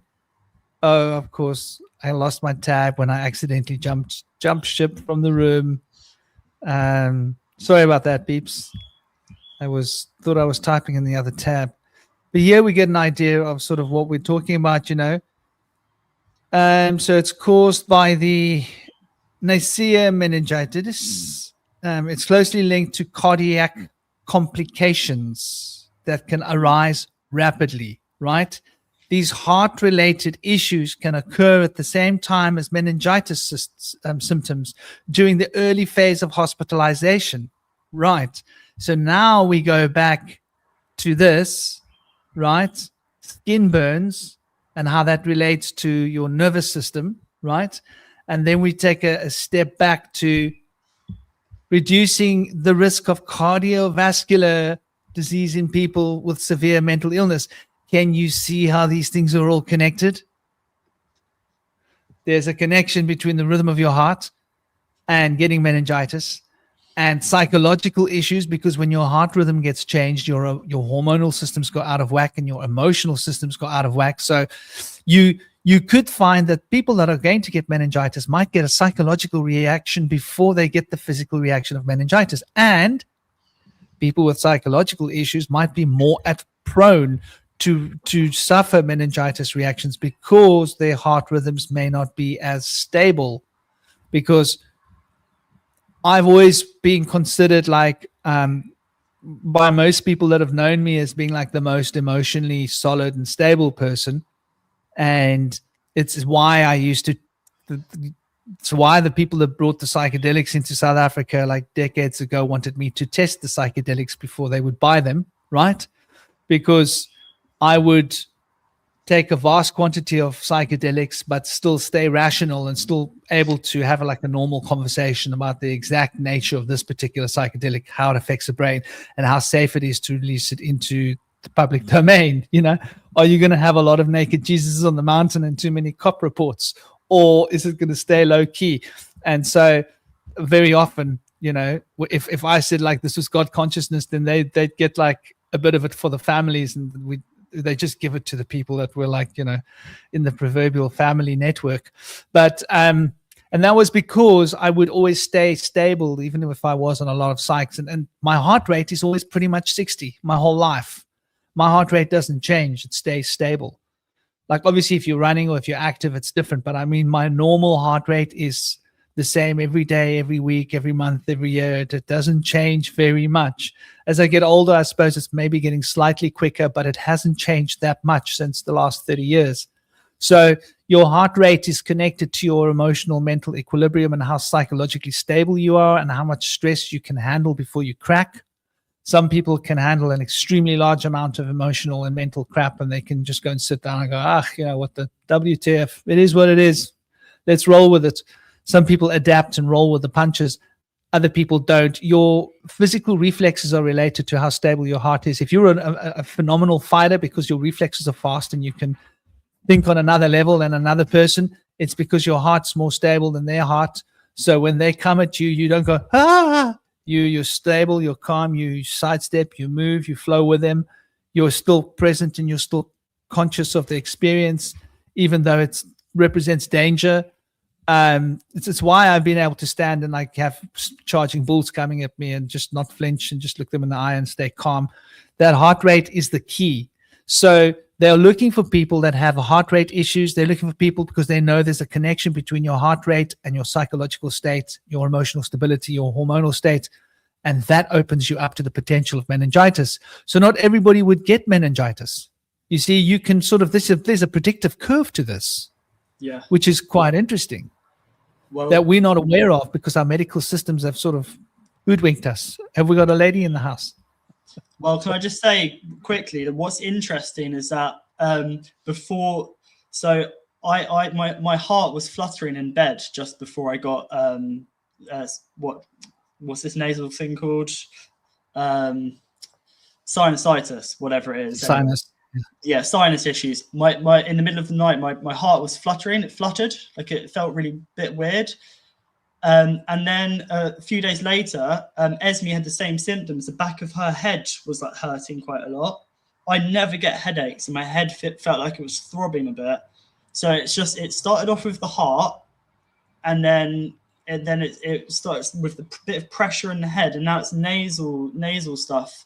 And I find this interesting because they're symptoms of meningitis. Meningitis is brain swelling. Like, I'm not saying we had meningitis, but that's like there's a spectrum. There's a big end of the spectrum. Lots of people at the beginning of the spectrum. Not that it's going to get worse, but that this seems to be something that I'm sure is related to the fog. And I think that Simone has something to say about the fog as well, too, perhaps. But I think that what is happening is that 6G is going to be rolled out in 2030. We're in 2026. 2019 was the beginning of a solar cycle. 2030 is the end of a solar cycle. They tested out some 5G tech in 2019, messed up the heart, made us sick. Now they're doing the same. And then 2030, we really need to start building ourselves up over the next 4 years with these attacks, which aren't viruses. It's EMF, weaponry, it's HARP, it's shit they put in our water, shit they put in the air. It's not anything you can escape from. We just have to be stronger. And we've got 4 years to kind of get stronger. So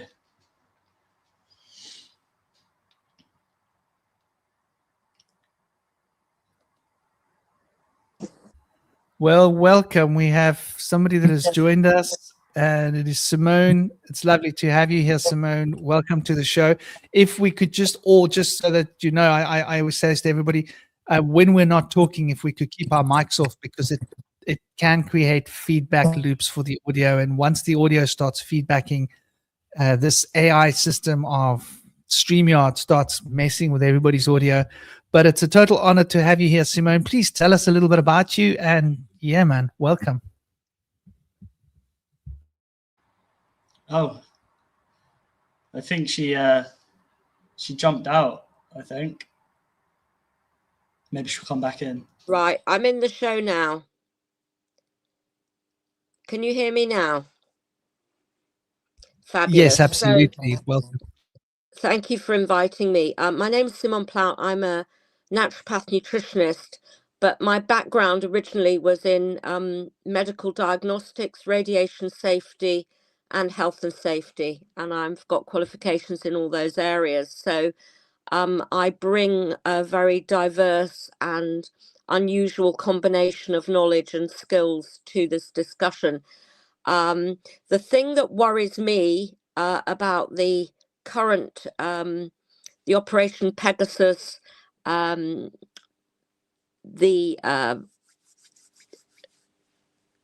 meningitis story, they've been, since the beginning of this year, they've been adding synthetic vitamin B9 or folic acid to all wheat food, all wheat products.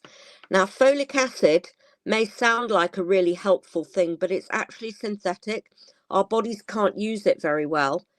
And when it builds up in the body, and some people's bodies build it up more than others because they can't deal with it, and that those people who can't deal with it very well amounts to almost half the UK population, certain ethnicities more than others. People from South India, for example, can't process folic acid as well as but there's a variation, but we can't use it very well. And when it builds up in the body, it acts rather like methotrexate, which is a drug that's given for autoimmune diseases to damp down the immune system. So here we are, since the 1st of January, we've been adding a product, an involuntary medication via wheat-based foods to all our food. And that particular substance damps down the immune system. So that's number one, that's happened, and that's happening. Now, certain people don't eat wheat. I personally don't eat wheat because I've got wheat sensitivity, but most of the rest of us are being subjected to this involuntary medication. The other thing I would say is that the prophylactic antibiotics that are being handed out to the young people in the area in Kent, where they've got this outbreak of meningitis. And meningitis, of course, is inflammation of the coverings of the brain. It's not a diagnosis, it is a symptom.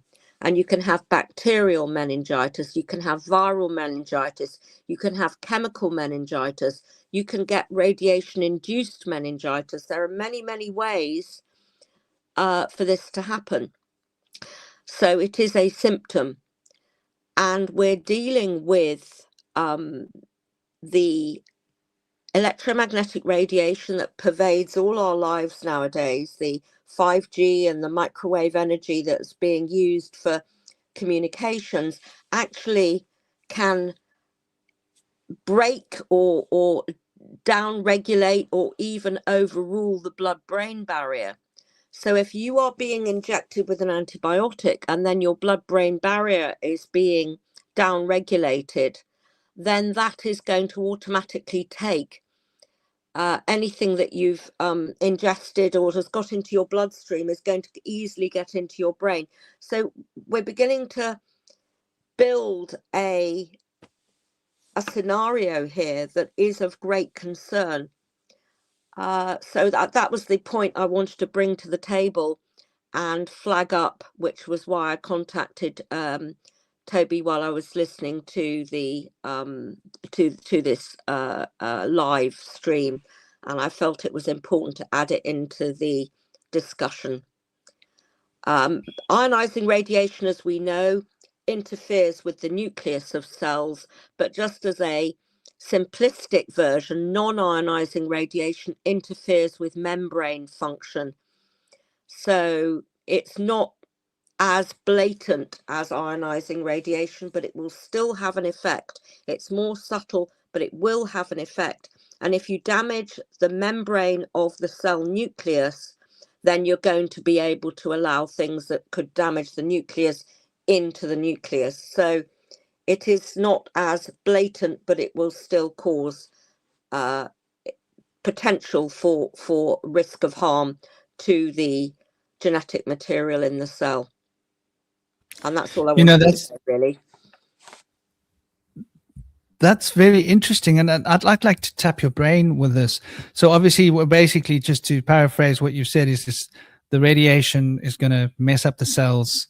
It's going to have an effect on the DNA. The cells in the brain are very sensitive; they can be easily affected, and of course, the toxins across the blood-brain barrier are going to get in there, and they're going to do their harm. But here's a question: what would you say is the best remedies that people can be using in terms of plant-based remedies that can best support and help for the detoxification process? Well, avoiding wheat products unless they are whole grain wheat, so they haven't got this synthetic folic acid, this synthetic vitamin B9, methylfolate. Make sure your body is adequately supplied with methylfolate. It's available, if you're vegan, it's available from whole grains, it's available from green leafy plants, it's available from many places. It's called folate because it was originally named after foliage, so it's available. I mean, it's the fact that it's added into wheat products is because they strip all the goodies out and then by law have to add them back in, which is why we end up with all these synthetics added in.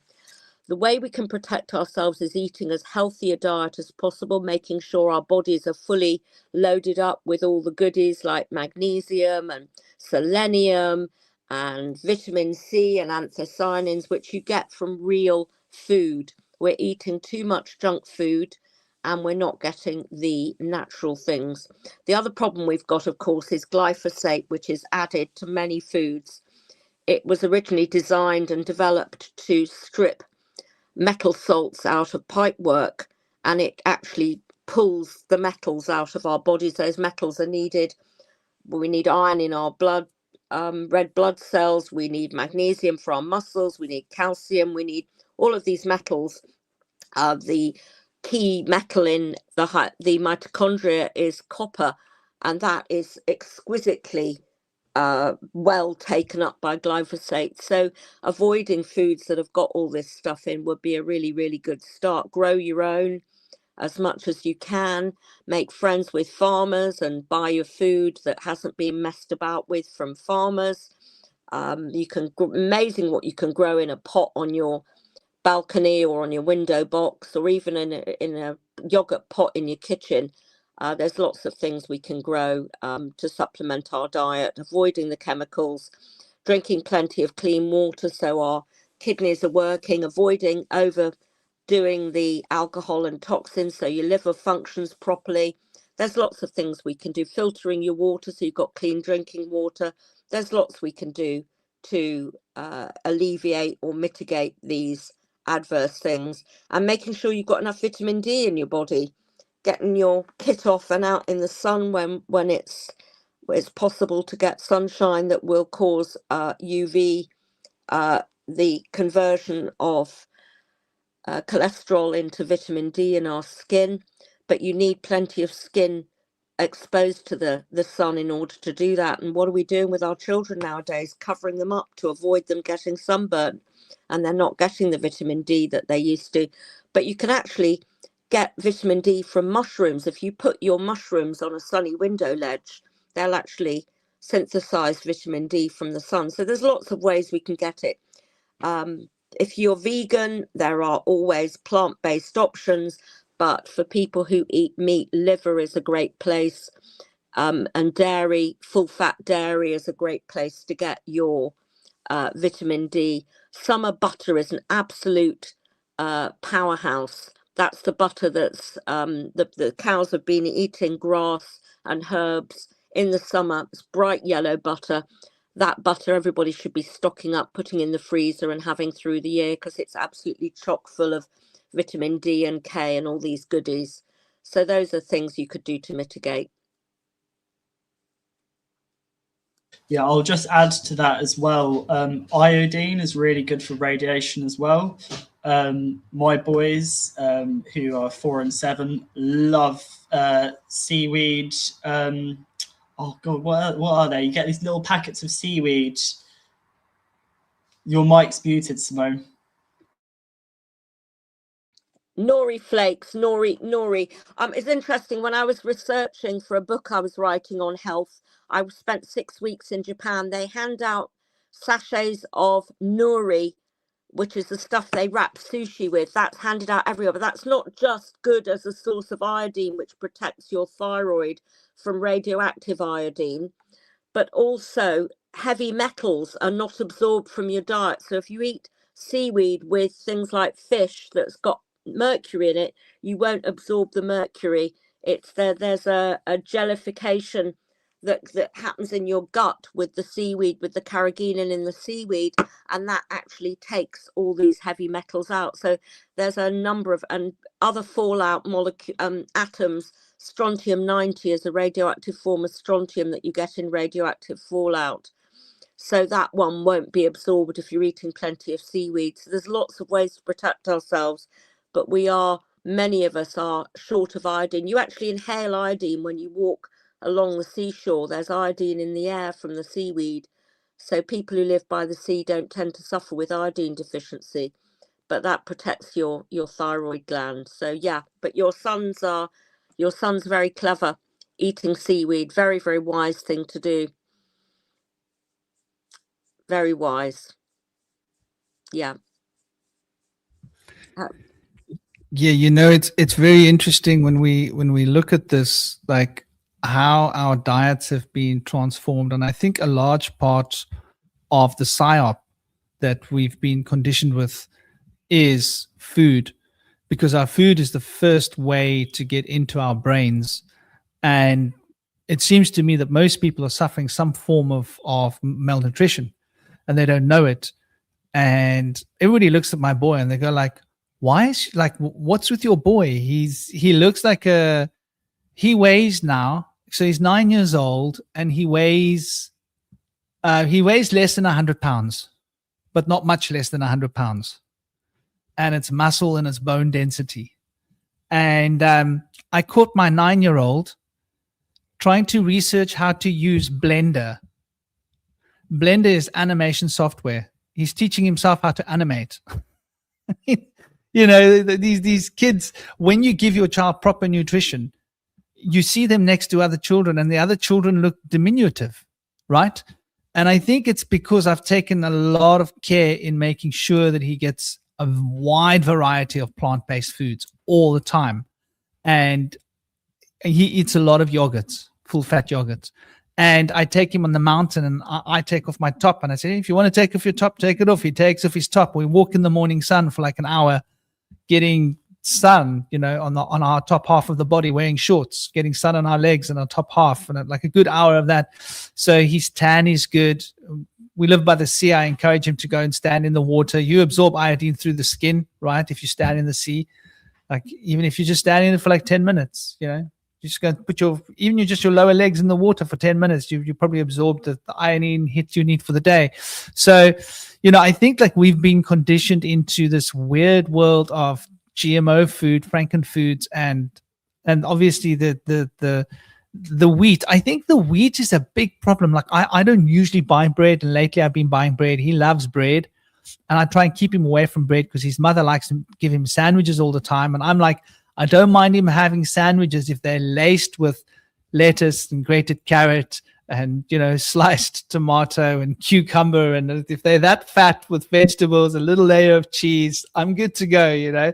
But I think like we need to really start going back to eating local produce. And this is something that most people don't do. We buy all this crap that's been irradiated. I wonder, tell me, does irradiation really affect a lot of the nutrition that you're speaking of? Absolutely. If you buy spices like turmeric and cinnamon from the supermarket and they're not organic, they will have been gamma irradiated.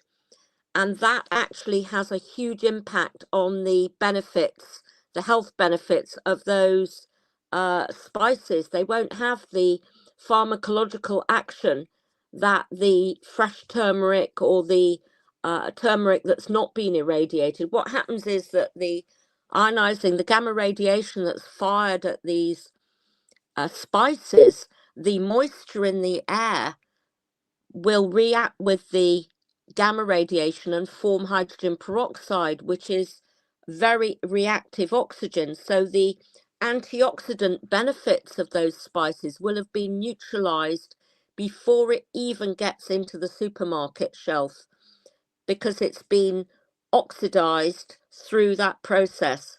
It extends the shelf life. Molds and fungi have been killed off, so it will stay fresh, in inverted commas, longer, but it will have had any of its wonderful anti-inflammatory benefits completely taken out by the action of the gamma irradiation. That's like the conspiracy of alkalized cocoa. Yeah, yeah. Well, talking of frankenfoods, Club and Penguin bars and Cadbury's chocolate isn't actually chocolate anymore. Have you heard this? It's chocolate flavor. Yeah.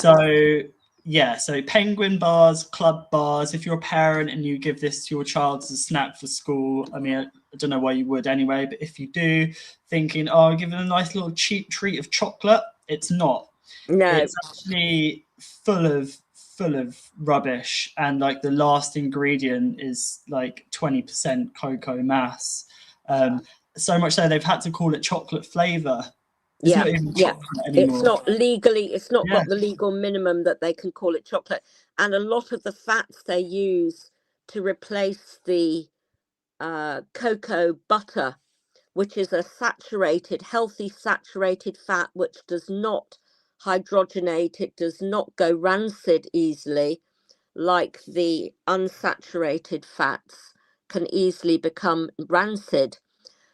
And when they become rancid, they taste horrible. So what they do is they clean them with hexane, which is a petroleum solvent, which there is residue left in the material, and that's how they get rid of the rancid flavor. So that is going to be inflammatory, and you don't want that in your food. Absolutely do not want that in your food. So make sure any chocolate that you eat is the best quality you can afford, and make sure it's real chocolate rather than, because real chocolate is a health food. It's got magnesium and Iron. all sorts of wonderful things in it. Theobromine, which is a feel good. It's wonderful stuff, but the fake stuff is horrible and highly inflammatory. I wonder if it's because they're using the UK used to have decent rapeseed oil up until about 9 years ago. I don't know. I think they were being invaded by the GMOs like in the last decade. But I know that most of the rapeseed is produced in the USA and it's GMO and it's like bottom shelf irradiated crap. And I believe that's what they're replacing it with. Yeah, and that hydrogenated. rapeseed you shouldn't even give it to your animals. No, you shouldn't. And the interestingly enough, rapeseed, the pollen from rapeseed is a very potent cause of hay fever and asthma. And I remember around the city of Cambridge in the UK, there was they planted all the fields with rapeseed, and they had a massive increase in hay fever and asthma attacks amongst children because of the asthmagenic, the irritant to the respiratory tract. And if something's bad for your respiratory tract, you can pretty much guarantee it has other chemicals that are within the chemistry of the plant are going to be inflammatory to the human body. So it's always a warning sign that there's a problem with that particular plant. Rapeseed, as I agree with you, used to be like wheat used to be a health food, but the crossbreeding and the dwarf wheat and the selective breeding, they've now got something that's really inflammatory. Nothing like the wheat that was being eaten in the Middle Ages. The wheat that we have in our shops nowadays is a very different substance, much lower in protein, much higher in starch. So basically it's sugar, which is probably driving all of the diabetes as well. So not good for us at all. That and corn. I noticed when I was living in the Himalayas, I used to eat what they call taja corn, maca. They call it taja maca. And the corn's like it's colored, man. Some of it's purple, some of it's like orange. You don't buy this corn anymore. And when you eat it, you actually feel the taste of it. All the corn that you buy these days is what is it? A lot of it's produced probably in South Africa, yeah, where I am, which is GMO. It may not be, I don't think it's BT GMO, so it's not, at least it doesn't have jellyfish or some other weird crap in it, but it's still GMO. GMO is GMO. But you know, it's quite interesting, like what you're saying about the pollen and the hay fever, because that's so the rapeseed is particularly bad for your heart, right? And a lot of these fats, they really impact the heart's ability to operate optimally. And so from TCM, Chinese medicine, the heart relates to being anguished, to being anxious, to being hypertension, hyperexcitement. There's a lot of stress related to the heart if the heart's out of balance. So the emotional hormonal fluctuations from an unbalanced heart, not having a good rhythm, is going to affect that. And the lungs, The lungs being related to, in TCM, is related to joy and sadness. So if your lungs are being affected, you're more likely to become depressed. So by them putting these into our foods, they increase our chances of stress and hypertension related emotional conditions like anxiety and depression. Isn't that interesting? One of the other, sorry, I interrupted you. It's fine. I just want to say quickly that the guy who we're talking about corn, and the guy who invented cornflakes was involved in child mutilation. And again, corn, it disrupts our hormones. And this is why there's a whole push for soya milk as well to do with our hormones. And that's why soya milk is free in cafes, and you've got to pay extra if you want oat milk. Soya milk's always free.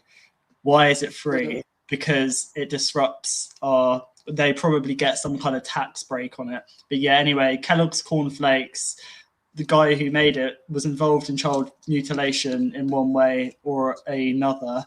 If anyone wants to go look that up, then feel free. So they kind of mutilate our children in more than one way. He did it, and then it's with the diet as well.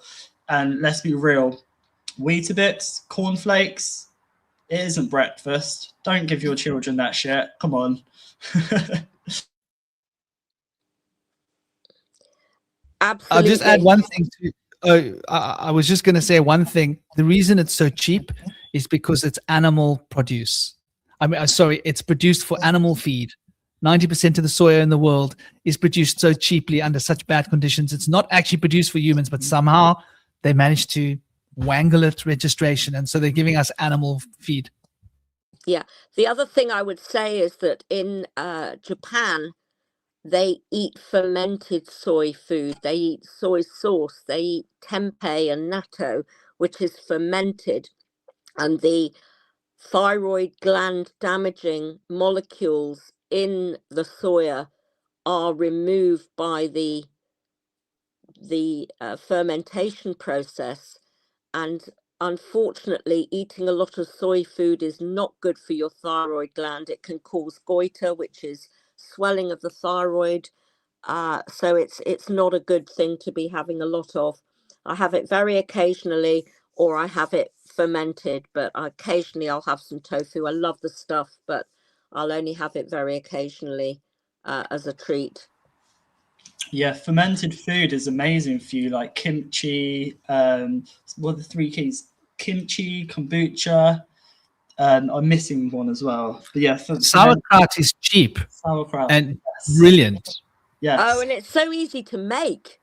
It's so easy to make. I make mine with red cabbage and white cabbage, and it goes the most fabulous shade of pink when the cell walls of the cabbage break down. You get this wonderful pink mixture when it's ready to go in the fridge. It's lovely stuff. Yeah. With the word ferment, what I've written down here is that foment, for mind, ment is mind is spirit, and then another way to spell it is form and ent. So either foment for the mind, or form ent being spirit being mind. The Hermetic principle, all is mind, all is mental, just means that all is spirit. Like everything is a spirit, not literally in our heads, but just there's a spirit all around us, like all is mental. And there's a gut-brain connection as well. So if you have a healthy gut, you have a healthy mind, because your gut is your second brain, it's known as well. So it's interesting with the wordplay of the fermenting. You can kind of see where it's at. I always have fun splitting words, making my own way, because I don't know what literally fermenting means. I know what it is. I know what you do. You get food, put it in vinegar, you leave it a while. But what's the essence of the word? Ferment. It's for your mind. Because if you have a healthy gut, you'll be able to think clearly, think with clarity. This is why there's so much shit in food messing up our guts. And it's not just our guts. It clogs up the flow. all of these, I think is it omega-6, all of these seed oils and fats and stuff. People aren't getting enough omega-3s. The number 6 is related to the body. In my mind's eye, the number 6 is an F, which is frequency, which is kind of matter, which is the physical. And then the number 3, first off you have zinc, which is a number 30, which relates to the zinc spark. But omega-3s are good for your mind, because I use this chart, the 3, 6, 9. The 3 is kind of the mind, the 6 is the body, and then the 9 is the connection of both the mind and the body. Oh, there we go. Here it is. Now, Simone might not have heard of. Are you familiar with the Enneagram? Yep. Okay. This isn't the New Age Enneagram that was created in the 60s by the psychologists. No. This is the ancient one that comes from Chaldea, and it's based upon the occult lore. And I mean, they're very similar, but also this is like, you can see the actual geometry. This is the sacred geometry. And there are 3 different enneagrams here. One of them is the 3, 6, 9, the green. And there are 3 green triangles within here. And each of the 3 green triangles, the numbers add up to 3, 6, and 9, which is interesting. But looking at the number 4 here, you can see 4. If you look at it, you can see there's a relation to the number 6. And the relation to the number 6 is rather profound. And it angles in number 5 here. And 6 obviously is Venus. This is to do with your mental equilibrium. It's to do with your thyroid gland, your parathyroid gland, ability to think, metabolism, control, which is obviously working in tandem with the pancreas and has a powerful association with your gut. And number 4 is obviously related to the what the metabolism is going to build in your physical body. And so it's related to the North Node. It's related to our strong sort of structural elements in the physical body, very closely associated with the number 8. As you can see, there's the yellow, there's the masculine connection there. But if you look here, you'll see what you were saying about the number 4 and 8 just from the occult. If you look at probably one of the most occulted symbols that there is the sign of Saturn. And when we look at this, we see, whoa, Agathan, what are you doing, buddy? Where are you going? The keyboard's not a playground. You can see here that you can see the number 4 and the 6. This is representing your spinal column here, 4, 5, and 6. And you can see it here on the left-hand side with the actual blocks, the 4, 5, and 6. That is representing the Sushumna in Vedic cosmology, for example, or the middle pillar in Western occult traditions.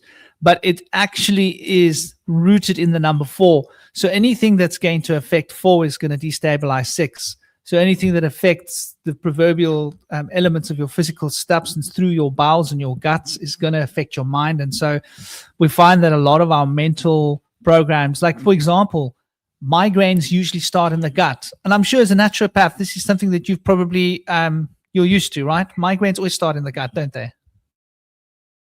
Pretty much. Yeah, Or there'll be an imbalance with the acid alkaline balance in the body, which of course is gut as well. What are you putting into your body that you've ended up with an imbalance? Yep, absolutely. Yeah, and those little microbes play a big role. We think that they're just there to digest food, but they're actually there to control our metabolism. They're there to control our immune system. And they're also there as like our thoughts. Like, they've discovered how much of our brain is in our gut, haven't they? Yeah. What is that organ called? The appendix, and there's another one, not just the appendix. What's the gallbladder?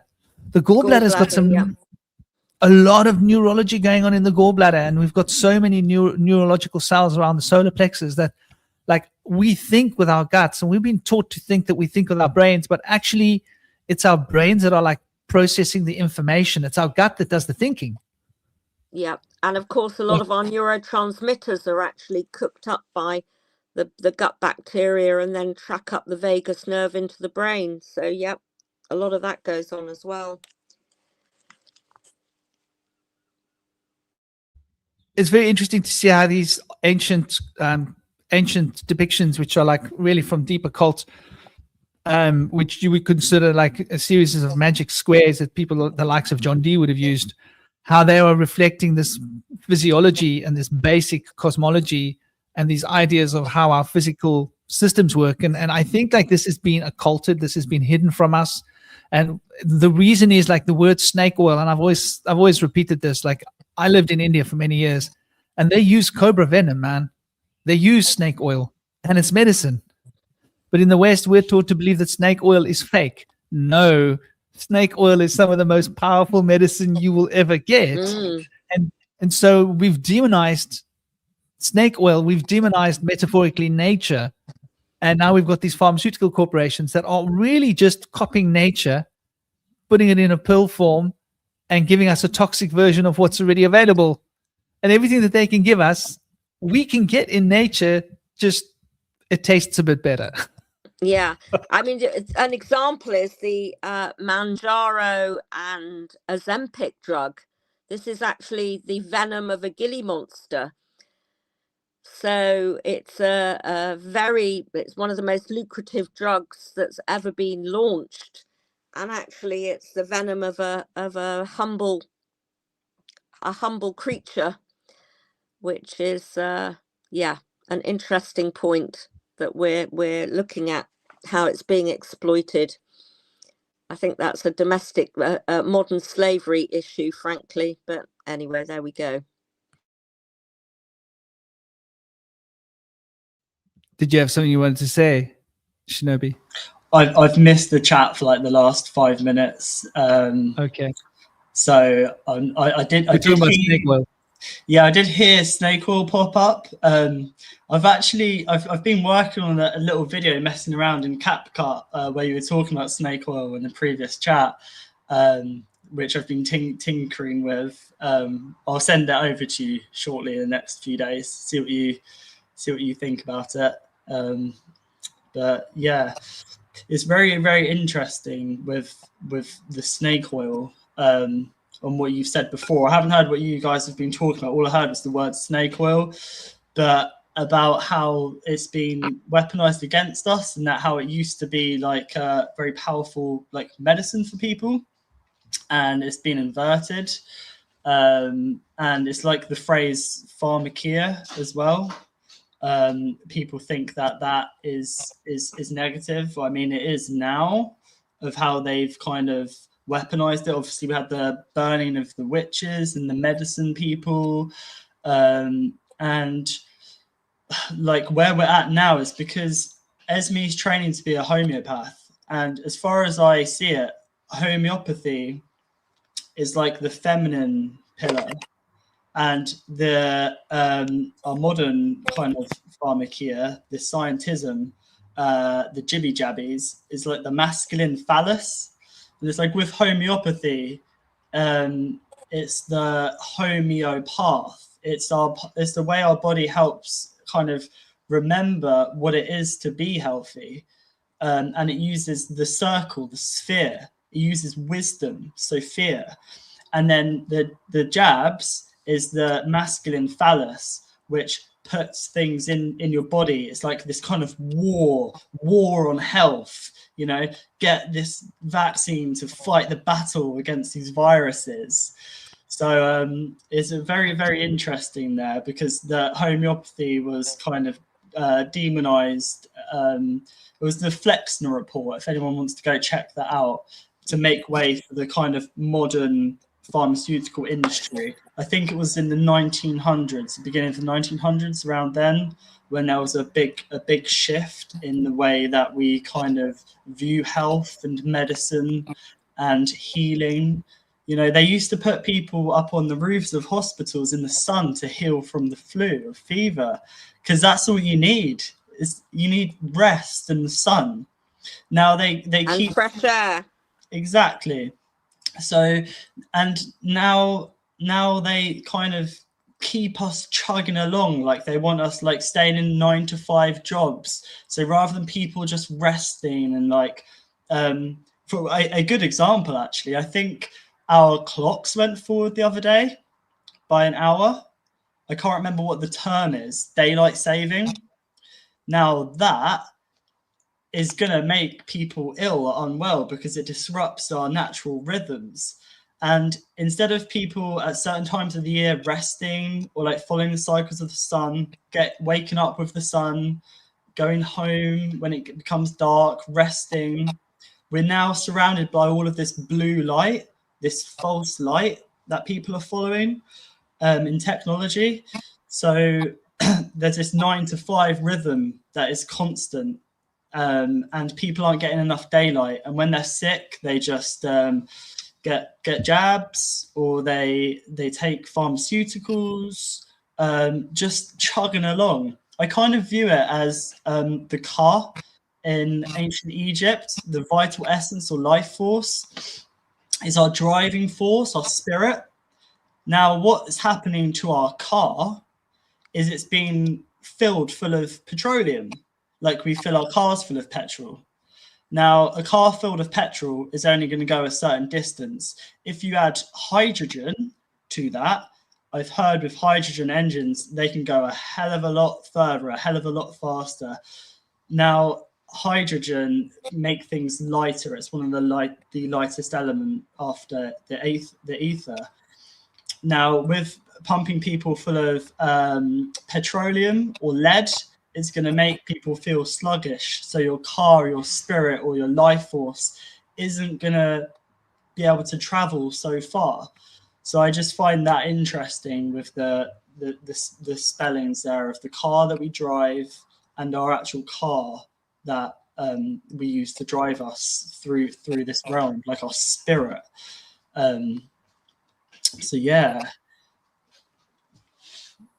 I'll just want to mention some stuff about this exercise, Pegasus, again, is that if people look up disease X, which was supposed to be happening in 2026, which of course is an X, like I mentioned earlier, some of the symptoms of this are high fever, fatigue, respiratory ailments, gastrointestinal issues, neurological manifestations, so what, headaches or brain swelling, rashes, and general body pain. Now, this is basically just like any symptoms. This is covering all the symptoms, but all of these symptoms you can get from radiation poisoning. All of these symptoms happened in 2020 after the rollout of 5G. This is why I'm sure there's a link between 6G and this meningitis outbreak. But the thing is, people get meningitis every year, and it's horrible. It sounds awful. My sister almost died as a child from it. So I understand it is a thing, but it's being kind of weaponized, that they were trying to kind of push this outbreak, which I think has started to simmer down a little bit now. They've tried that. I wonder what they'll try next. But it's just interesting, if you look at all these fictional diseases of disease X, they're not sure what it's going to be. And then this Nipah virus, which in America, they had a kind of scenario last year about Nipah virus. And in January in India, there were 2 cases of Nipah virus. We've had 2 cases of meningitis, and then followed by a few more after that. It just seems like they're just trying to plant these seeds, put these things out there to see what people latch onto. But what I do know is that a lot of people have become unwell recently who don't usually. Lots of people like kind of blocked throats, coughing up stuff, sinuses, like myself, because I've been following people online on the school drop off, heard loads of people coughing. We've had a lot of fog here. Like, is this just represent dense energy? Are people starting to become a bit closed off? Are people starting, is there a separation between the brain and the heart, and it's affecting this area here? It's not just the fog in our minds, this dense energy, it's reflected in the world. And of course the fog blocks out the sun. And whether they've started, we know they've been, chemtrailing a hell of a lot, especially the last week or so, but they have plans to put sulfur dioxide in the air And this was an Israeli startup which was pushing this. And we have in the UK ARIA, ARIA, which is the equivalent of DARPA. And their slogan is risky science, but with benefits. So this is risky science that they're doing, blocking out the sun, putting sulfur dioxide, monoxide, whatever, into the air to block out the sun, because the sun's bad, because the sun's dangerous, because of climate change, because the climate is the weather, and the weather is the ether. And we are the ether, we are connected to the climate, and this climate is our psyche, which is changing and people are becoming more aware. So what have they got to do? Quick, block out the sun. Quick, roll out 6G faster, because people are starting to tap into the universal stream of consciousness. People are starting to become more aware and looking after themselves and, you know, what's going on. So this ties into the 4 horsemen of the apocalypse. The first one, Pegasus, the white horse, freedoms. The second one, the red horse, war, which we're seeing now with this fire horse year we're in.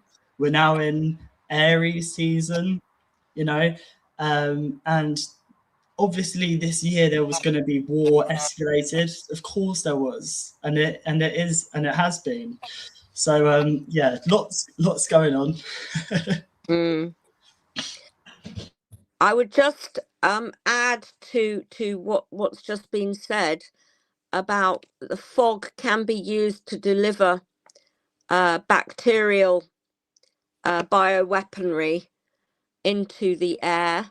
So we need to make sure our vitamin D levels are topped up, our vitamin C levels, and that we keep ourselves as healthy as possible, so our immune systems have got the wherewithal to protect us from these things. And a really clever thing to do is make sure that you have your salt pipe, which I have one here. This is a salt pipe. I sniff, but I put a couple of drops of Lugol's iodine in here and sniff it up my nose to coat my nasal passages with iodine, which acts as an extra defensive layer. So if I'm out in that fog, I have got a layer. My mucous membranes are coated with a bit of iodine to protect me without doing me any harm whatsoever. So lots of inexpensive, clever things we can do. And a salt pipe is a really good, along with some Lugol's iodine, is a really good way of adding to your defensive strategies. And also, one could surely add that to a vaporizer, couldn't one? In one's room, a tea light with a bowl of water, vaporizer, vaporizing iodine, and breathe it in the mornings. No? Yeah, I don't know how, because this one is just going up your nose. It's not getting into your eyes. Some people may find iodine in the eyes could be irritant. I don't know. That's I'd just be a little wary of that. I wouldn't want to say how that would be, but with this, you're just going into the nose, so you're not putting it anywhere near your eyes. People can become irritated by, and of course, children. I'd be always very, very careful with children to reduce any dose, and also with people who may have hay fever going into the hay fever season. If your mucous membranes or the surface of your eye is already inflamed due to sensitization to pollen, then you are more susceptible to, you're going to take in a greater dose than you may intend with that. So it's a great idea, but that would be my immediate cautious response. Also, as well, salt is really like cleansing too. Apparently, it's really good to bathe in salt. And the reason I'm mentioning this is because, sorry if this grosses anyone out, but I swear to God, some demons have been coming out of my nasal passages this past week or two when I've been clearing this stuff out. Like there's there's energies put into this fog. I sensed it as soon as we had this fog a few weeks ago. I was saying to Esme, I sort of want to stay inside. I don't know if I want to go out today. We went out, and then a day or two later, this started. It started off with the middle of the night. I had heart fluctuation, which I never have. That's not normal. We were talking earlier, I think, before we came on about the heart and relating to I did meningitis. hear it. I heard these are all meningitis symptoms. Head feeling a bit swollen. This sort of nasal issues. So I find that very interesting. And like with salt, inhaling salt, it can just, I guess it will help just cleanse you generally, as well as clearing the airways. It's really good, you know. And also adding Celtic salt to water to sort of get some of that chi back, to get some of that charge flowing as well.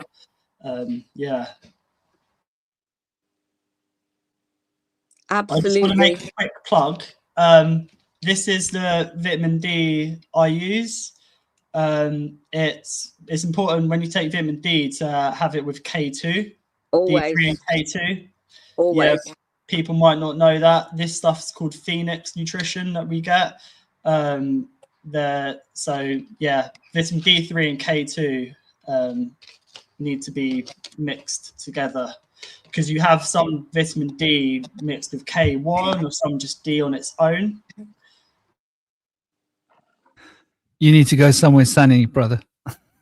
Yeah. You need to be in a sunny place where you get enough sunlight and you don't have to ever think about it. Yeah. But one thing I would say, the highest level of vitamin K2 in the body is actually in the salivary glands. So your mouth, your teeth are being bathed with K2. And that's the only part of the body where your teeth are exposed to the elements. So K2, vitally important to maintain the mineralization of bone, and particularly in the mouth where the teeth are exposed. That's exposed bone. It's got enamel on it, but they are exposed bone, and in order to keep the teeth healthy, we need K2. In fact, if you look at the work of Weston Price, the dental surgeon who was out touring the world in the late 1880s, he identified something that provided really healthy dental arches, and in fact he called it factor X, and we now know that factor X was actually vitamin K2. So another interesting side to the K2 story. I wonder why he called it factor X. Do you know? Well, he didn't know what it was. He knew it was high in summer butter, but he didn't know what it was. They didn't have the chemical analysis capability, and also he was touring the world, photographing indigenous peoples and seeing the effect of Western diets on the health and the dental arch, the shape of the dental arches in their young people. And when we moved away from indigenous diets, we ended up with these narrow arches, and a whole new branch of dentistry, orthodontics, then appeared, because we had our dental arches weren't big enough for our teeth anymore. So we had all these problems started appearing. I think that has a lot to do with our nutrition levels. Maybe it also has to do with, like what I was talking about with my son's growth rates, because he never gets sick. And if your children don't get sick because they eat well, then they grow optimally, and their bones grow optimally. And I think everybody's a bit stunted. Nutritionally, we're all stunted our growth because we're not getting optimal nutrition, so we don't grow optimally. Like you see it in plants, right? One plant optimally nutritional, another plant not. The difference in scale is going to be massive, and it's going to be a permanent scale difference throughout their whole plant life, even for the non-perennial or perennial plants. And I wanted to share something here as well. This is something that I personally love. So this is the Kala Namak. This is the black salt. I use pink and black salts, the Himalayan salts. And what it's got in it, I mean, it's got the sodium chloride, but it's also got like sulfur, 450 milligrams, which is a significant amount of sulfur if you think about it. It's got soluble iron, 43.1 milligrams, and it's got a hit of potassium in it as well, and it's also got the basics that you need, silicon and calcium and magnesium. These are all important, but like I think the sulfur is something that's been downplayed, because I noticed whenever I went to and this stuff, by the way, is really good for pulling through your nose. Like I'll run it through my nose, and it's called neti. It's a yoga practice, and you run it through one way, then the other way, then the other way, and then you gargle with it, and you clean your entire nasal passage with the salt, and it absorbs all of these minerals while you're doing that, which is obviously good for the cell walls. I think silica obviously is going to make the cell walls really resilient, isn't it? On one level, and silica deficiency is probably something a lot of people also suffer from as well these days, especially women with the osteoporosis, and there's a number of minerals that I think are central to this. Silica obviously helps with the uptake of other minerals, but the story with sulfur is really interesting, because sulfur protects from genetic damage, does it not? And this is why you'll go to any healing spring, like you go to India, you go to Himalayas, there's all these sacred healing springs, and the first thing you smell when you get there is sulfur. You get in the water and your body's absorbing sulfur, and you get out and you feel so young. I think sulfur has a lot to do with aging, maybe, and I think it's one of the reasons why we get sulfites instead of sulfur. Yeah, and of course, sulfur is in sulforaphanes in broccoli sprouts, for example, which is fantastic for clearing mercury. And sulfur is incredibly important for joint health and so on. And silica is good for clearing aluminium. So absolutely. I'm going to look into that salt. I've not come across that one before, so I'm going to look into. You said that's a Himalayan black salt. Yeah, just be careful. Sorry, this incense getting very smoky. Just be careful when you're buying the black salt, because they do have island black salt that's made at volcanic centers, which they crush up black volcanic minerals with the salt. It's called Kala Namak. I'll flash it on the screen so you can see what it's called. Lovely, thank you. Let me take it up to the top there. There you can see. I'll highlight it. I don't know if you can see that well. There we go. Kalanamak. That's Kala Namak. So when you're checking for black salt, make sure there's Kala Namak. You can buy it from. Where are you based? Are you in Brighton? Are you in near London? Or I'm near Brighton. Yeah.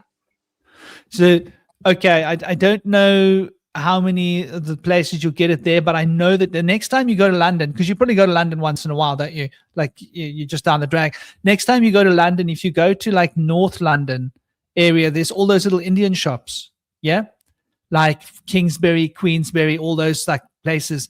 You'll find that there you'll be able to get a lot of that stuff. You'll also be able to get like the thing called Karela. Karela is the traditional gourd, the bitter gourd, the traditional one. They still have them in India, which is really good for your sugar metabolism and to protect your pancreas and, from diabetes and all of that. So you'll be able to get it there, and you should be able to get it relatively cheaply, and you can buy it as actual rock chunks, which you then bash with a little mallet, and you put it into a mortar and pestle, and you crush it up, and it's like the raw salt. They've not mixed anything in with it, because that's how they find it in the Himalayas. Thank you. Yeah. That stuff's golden. You get the pink one as well. The pink one has got more magnesium in it, which is good. We need magnesium, I think like magnesium very good for the brain, isn't it? And it's, a lot of these minerals they've drained this out of our. I think with the super farming that we're suffering is they go to one piece of ground and they say, how many potatoes can we take out of one piece of ground? But the minerals in the ground don't increase, but the produce from that ground increases. So each piece of produce, if it's a potato or a carrot, whatever it is, has now got fractionally less minerals. So you then would have to overeat to get the right amount of minerals, where in the old days we didn't overfarm one piece of land. So when that vegetable grew, it had enough of all the sources of minerals in it so that you could get enough of these minerals. And I think like a lot of these things are missing. And I don't think it's an accident, because I think a lot of these minerals are what's causing neurological defects. Like you say, all these other effects. If one has a reasonable sulfur intake, I think it decreases the chances of cancer significantly. Yeah, and selenium as well, which is missing from our soil. Very much so as well. Exactly. Yep.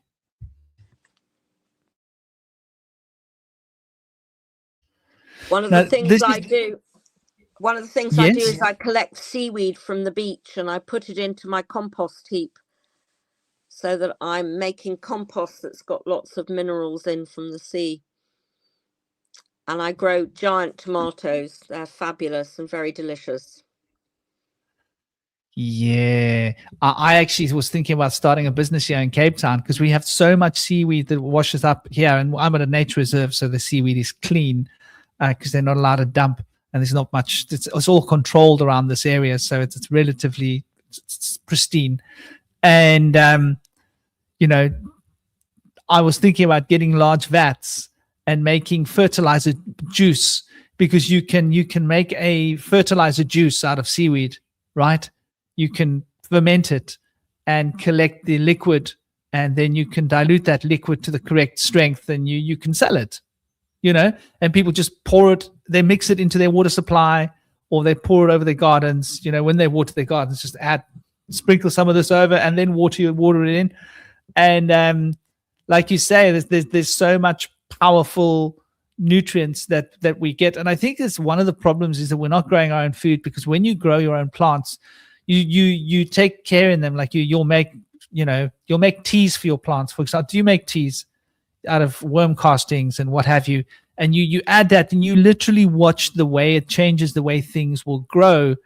And we're living in an age where they just throw chemicals at the soil. I know. I make a comfrey tea, and I also take the leaves from my rhubarb, and that makes wonderful plant food. So yeah, absolutely. Different plants in different parts of the world, clearly, but yeah, absolutely. And many of these plants, of course, are medicinal. Comfrey is wonderful for healing bruises and fractures.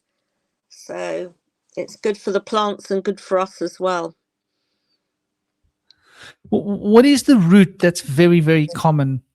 It grows just about everywhere. It's one of the most common. It's a little white flower, and you use the roots. The marshmallow? No, it's more common than that. Is it like a daisy?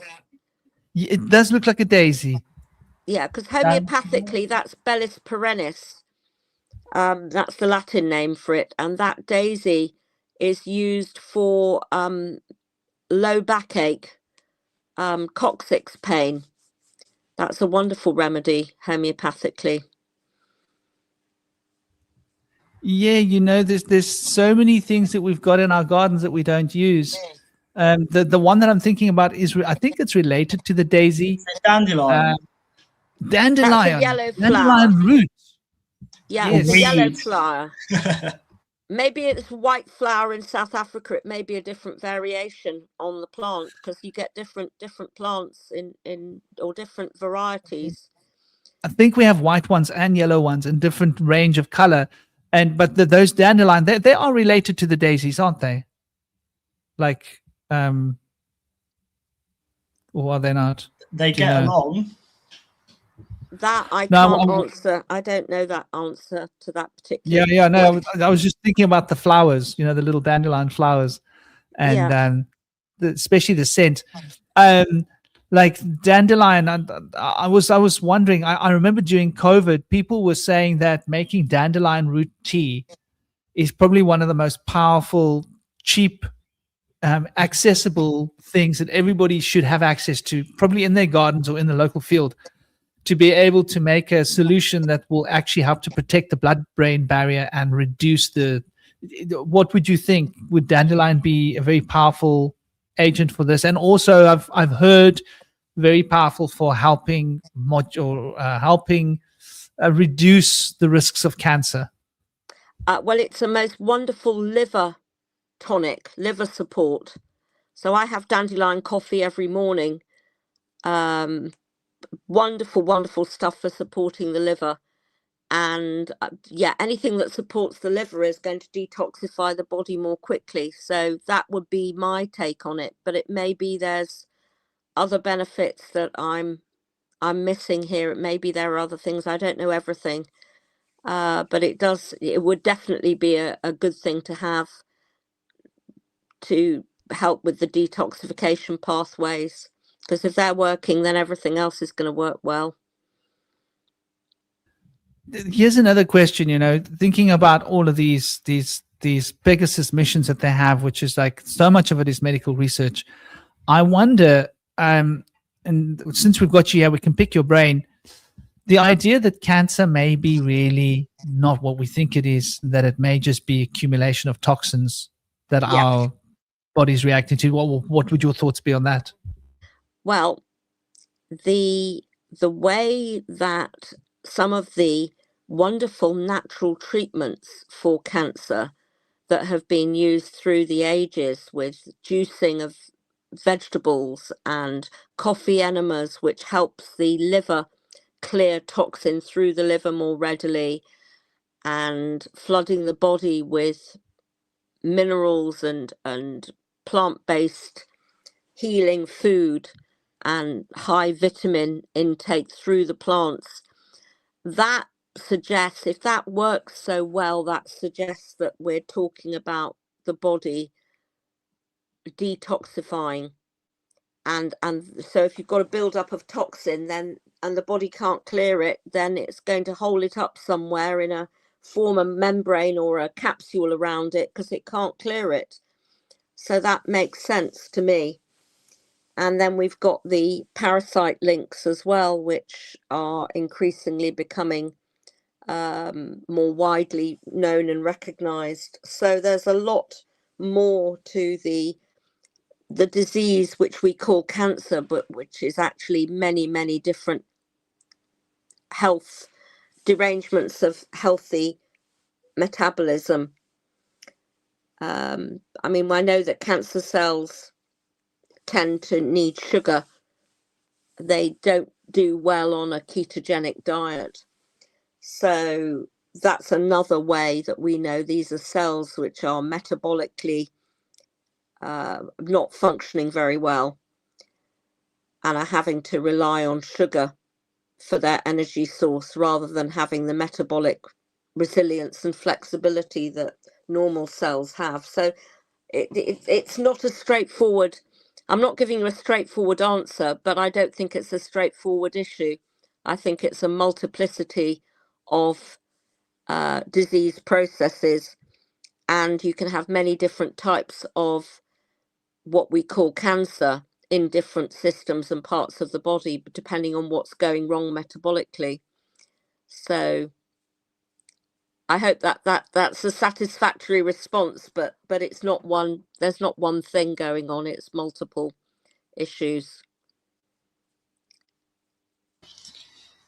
Yeah, I'm sure parasites relate to light as well, because I've heard that some cancers can be a buildup of parasites, and the way I view that is just if there's a blockage or a blocked light, like within us, it's going to be filled by another, which would be a parasite.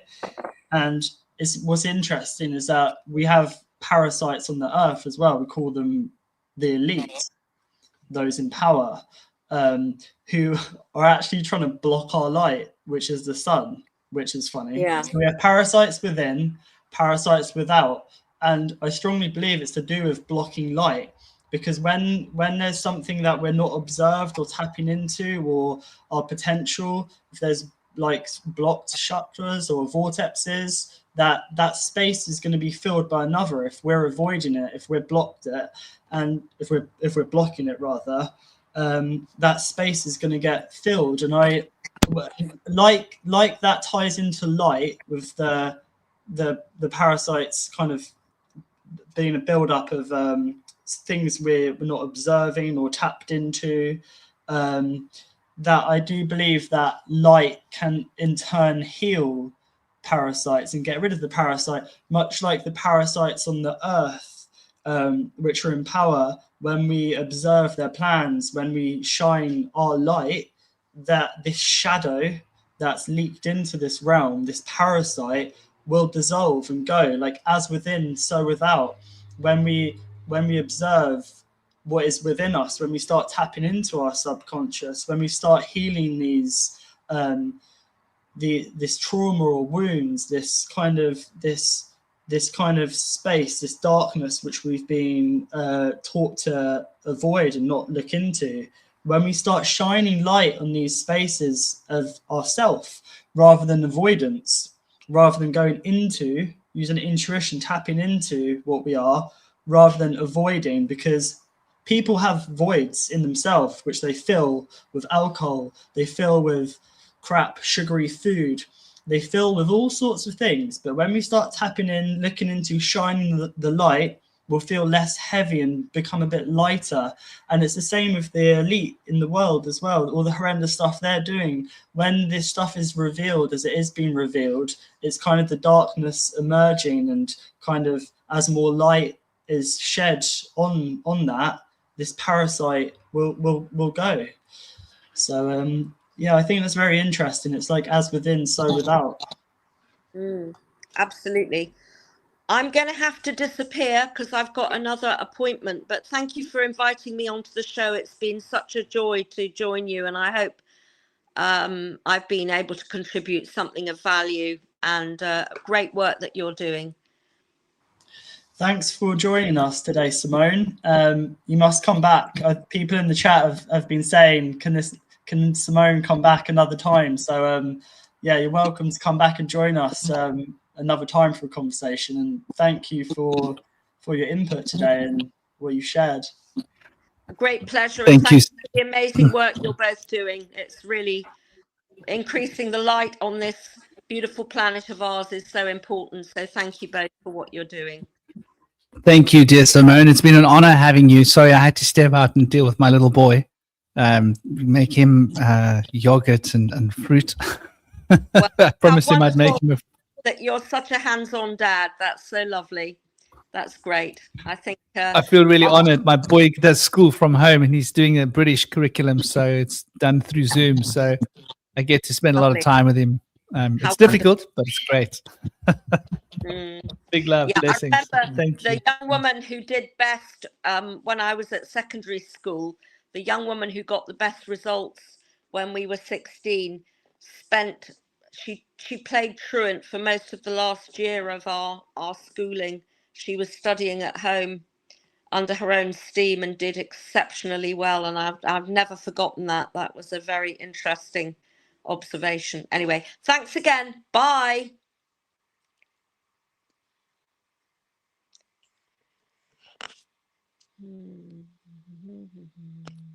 Right. Your mic's muted, Franklin. I was just saying what a delightful lady to have on the show. Total honor having her on. We've been running almost 3 hours. Wowza. Talk about a little bit of Krauser. Who knows? Who realized how long that was running for? Do you have last ideas you want to throw on the table? I mean, we can always pick up this conversation next time as well. But it's been exciting. I think it's been on point because I think so much of this Pegasus seems to be focused on medical research of one kind or another, right?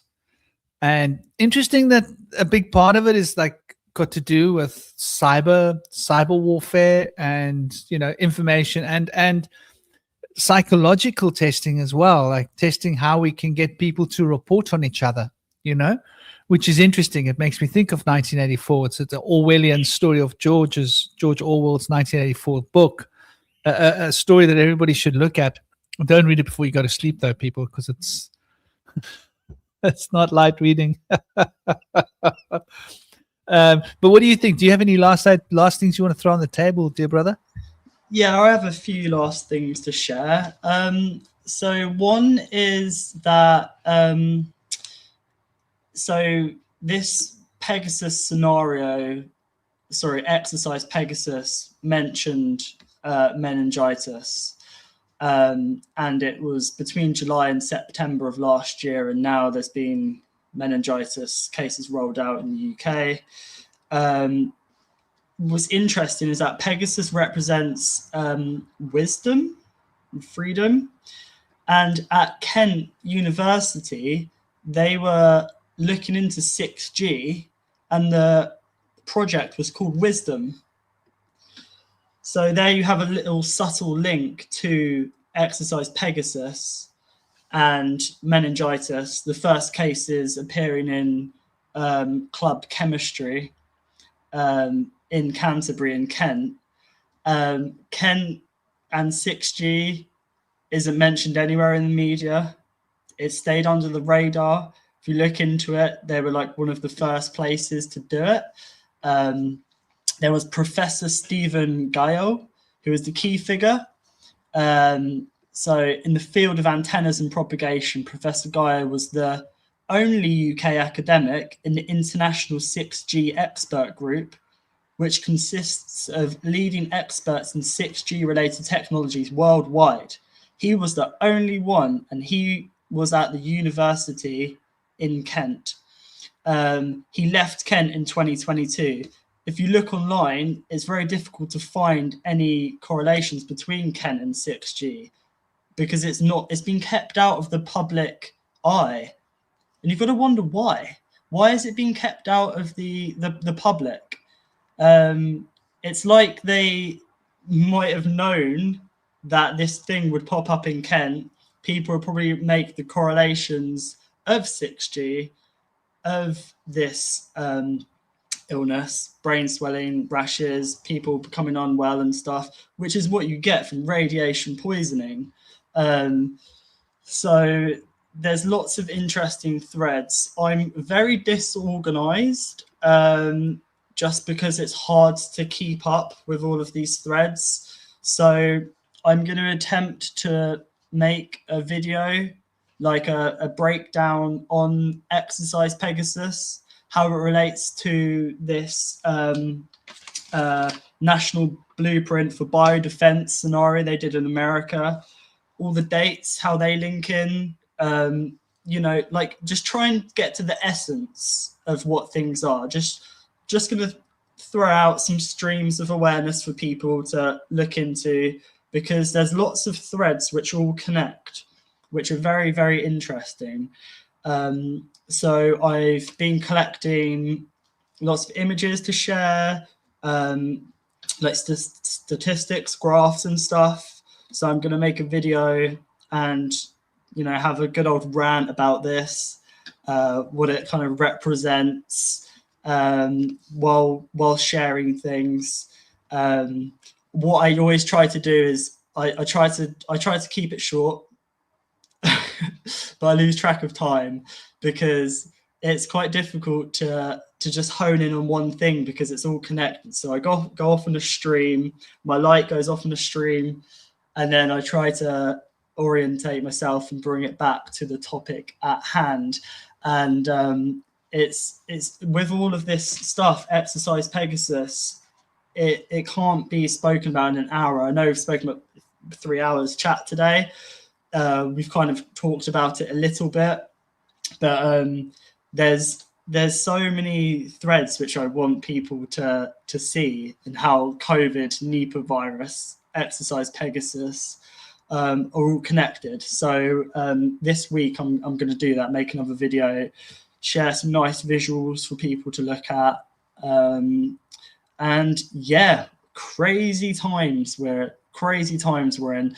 I knew that the year of the fire horse would go quick, and that sort of new structures and things would be brought into place. And there's just a lot going on. And I think what's really important to be aware of, and it was awesome that Simone joined us today, is because we are in a spiritual war. There's a war in the material. There's a war for our minds and our conscious awareness. And there's a battle in the unseen as well. Things that most don't even know is happening. And it's important to share this information, share all this stuff that's going on, because we need to arm ourselves. And the word armor is very similar to amor. Now, amor is love, and love is the best armor that we can have, because love is a frequency. So while we're being attacked by this frequency of fear, if we go back at them, or if we talk about or say to people, or if we're emitting fear back out there, that water is just going to get muddied, and it's just going to be a big old soup of fear. So what we need to do is sort of center ourselves in a place of love, find that vibration within ourselves, which all of the food and stuff, things in the air, it's hard to navigate into this vibration of love because we've been so disconnected and disorientated. So we need to try and find our inner light, orientate ourselves to that, and then come from a place of love, because that is the only weapon which is going to stop this fear frequency, which is the 666 of the fear frequency and fable. That there's always a frequency, there's always a fear, and there's always a fable that they tell us, always a narrative, always a story trying to capture our light, capture our essence. So this shield we can have is amor, is our armor to protect us. And this relates to the myth wheel, understanding my theology and how the myth wheel works, because that is the mithril. For any Lord of the Rings fans, Frodo wears the mithril armor, which is very light, and it stops him being attacked by a troll. Because to bridge awareness, to have a bridge between the seen and the unseen, you have to cross the bridge. But under the bridge is a troll, and we've been gaslit to not cross this bridge because of fear of the troll. So this gaslighting is extracting our Christos, is extracting our Christ consciousness, causing division in our awareness. So yeah, we need to recenter, reorientate, find our light within. Sounds very woo-woo, I know, but it's the truth. And yeah, find that frequency of love, the vibration of love inside all of us.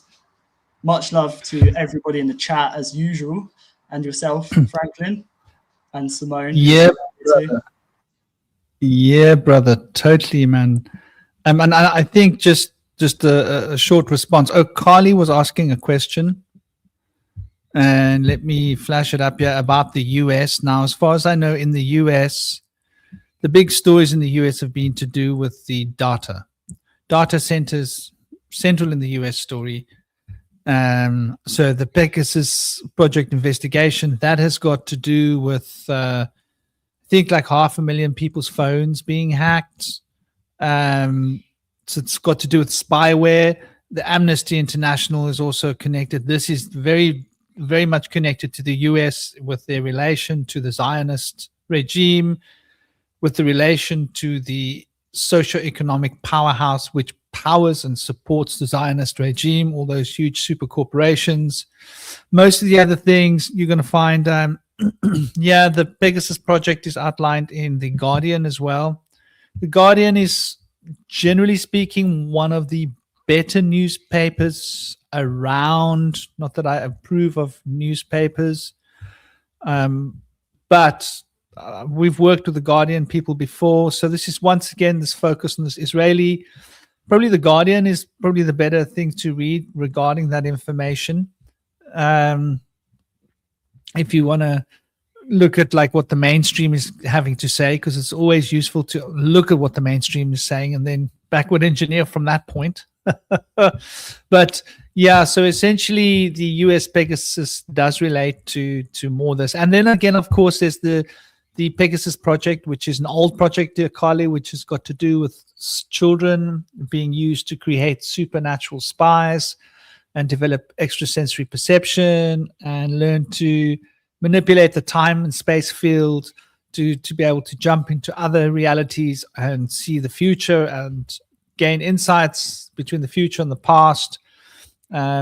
So the Pegasus has been a big part of the US. It's probably why they're not pushing it so hard in the US, because they actually had top secret Pegasus project that was blown open. And I mean, I discovered it like decades ago, so it probably was going on for longer than that. So yeah, I mean, there is.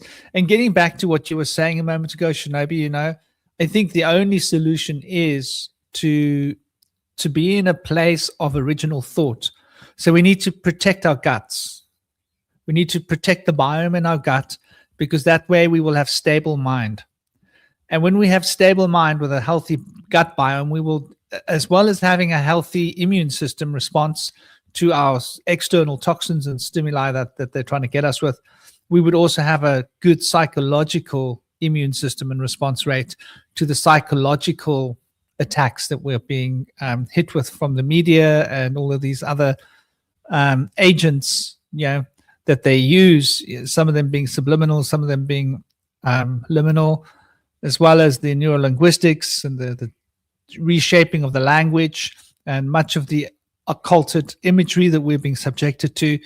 All of these agents do act upon our psychic self-defense field, and that is powered as well by the microbial systems and our organs and how healthy we are.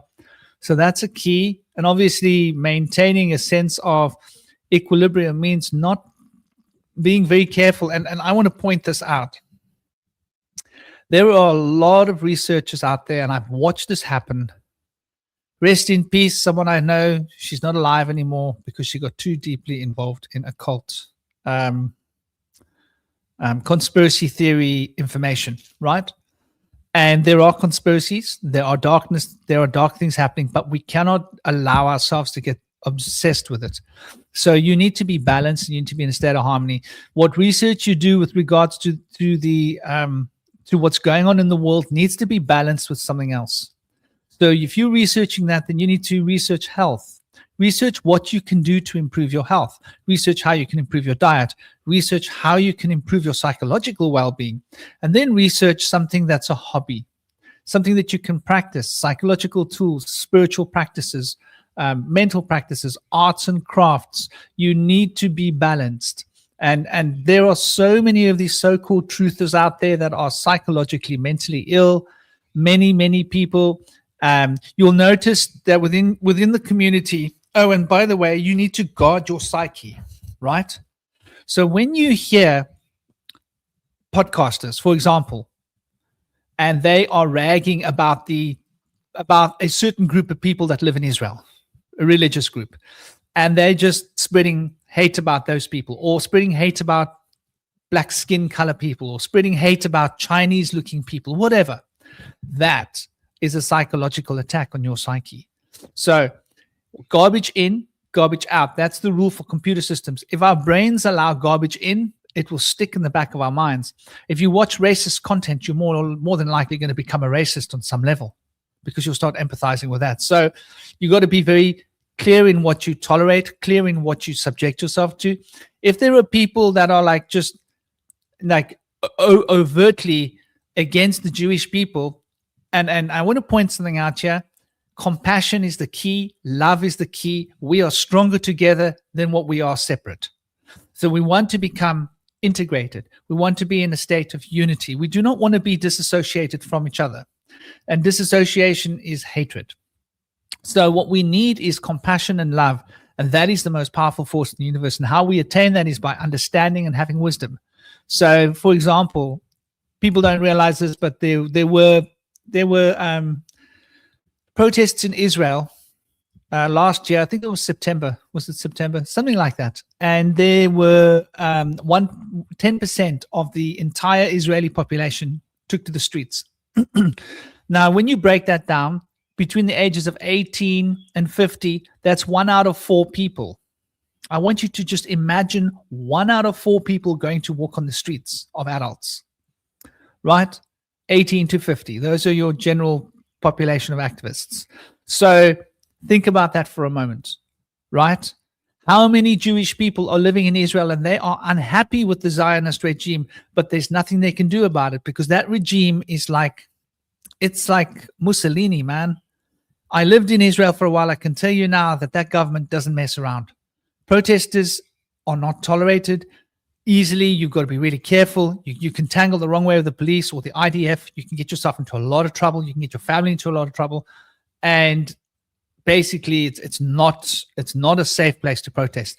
For 1 out of 4 people to be protesting, it tells you about the general population that they are really not happy with what the Zionist government is doing. It would be like me blaming the British people for what the British government did in a war, right? Like, oh yeah, but the British made that rocket that became a cluster bomb that bombed the children in Palestine. So the British are responsible for... No, they're not. The British government is responsible for it and all the super rich corporations. The British people, they don't want to be a part of war. You can't blame the British people for what the governments in Britain do. You can't blame the Americans. You can't say, well, look at America. Americans are really bad people. They're really horrible people. Look what the American government has done. The American government caused the war in Iraq, the war in Afghanistan. They caused this war. They've caused other problems. They've basically... everywhere where they've gone, they've left pestilence, they've destroyed economies, and like that's just such a terrible group of people. No, the American people do not want to be part of a war engine. There's a very small group of people that own America and they do what they want, and the rest of the people do not really get representation, and that is the same for every country around the world. You cannot blame the American people for what the American government does. You cannot blame the Israeli people for what the Israeli government does. I'm sorry, we've got to keep it real, man. We've got to be sincere. We've got to be genuine. We must stop this anti-Semitic nonsense. It's taken the world by storm. There are so many TikTokers out there and YouTubers out there spewing their anti-Semitic crap. They've never even put a foot in Israel. Go and live in Israel. I lived there for almost 2 years, and go meet the people on the streets. Go meet the people in Israel, and you will see just about everybody you meet. They are not happy. They do not want what's happening to happen. They are trying to make a change, but they can't. You know why? Because they've got no representation. Do you have representation in your country? Can you make a change? Or are the 1% rich globalists controlling your country and doing with it what they want? That's the reality. You can't blame people for what this evil cabal is doing. But we do know that the evil cabal hides in religion. Understand that the Zionists know exactly what they do. They got the rule book from Frankists, who got the rule book from Sabbatai. And Sabbatai's modem operatus was very simple. You need to get into other religions. You need to hide in Judaism, hide in Christianity, hide in government, hide in the banking sector, hide in the education sector, hide in the legislative sector, get people in as judges and police, get into all of the important aspects that govern life and manipulate it from the inside out. And this is why we're living in such a corrupt world, because these Zionists are not just to do with Israel. They're a global organization. They're very powerful, and most of the 1% in the world are part of the Zionist clique. So now everybody goes and says, oh, it's the Jews, it's the Jews. Wake up and grow up. You're a part of the problem if you think that being a racist is going to be the solution to making the world a better place. You're not going to make the world a better place by just being a racist. What you want to do is you want to have sense. You want to understand who's in control. Why is this world this way? Taxes that would pay for missiles and bombs blowing up schools and hospitals. That's like one of the lyrics in like one of the tracks I just shared recently. And to understand who's behind this is to understand what exactly is going on. We need to take charge. We need to be conscious. We can't just be brainwashed. And I can think of a number of podcasters that are thriving. And what you see these people spewing is horrible. I've actually stopped associating with some of the people that I used to be friends with because of the racism.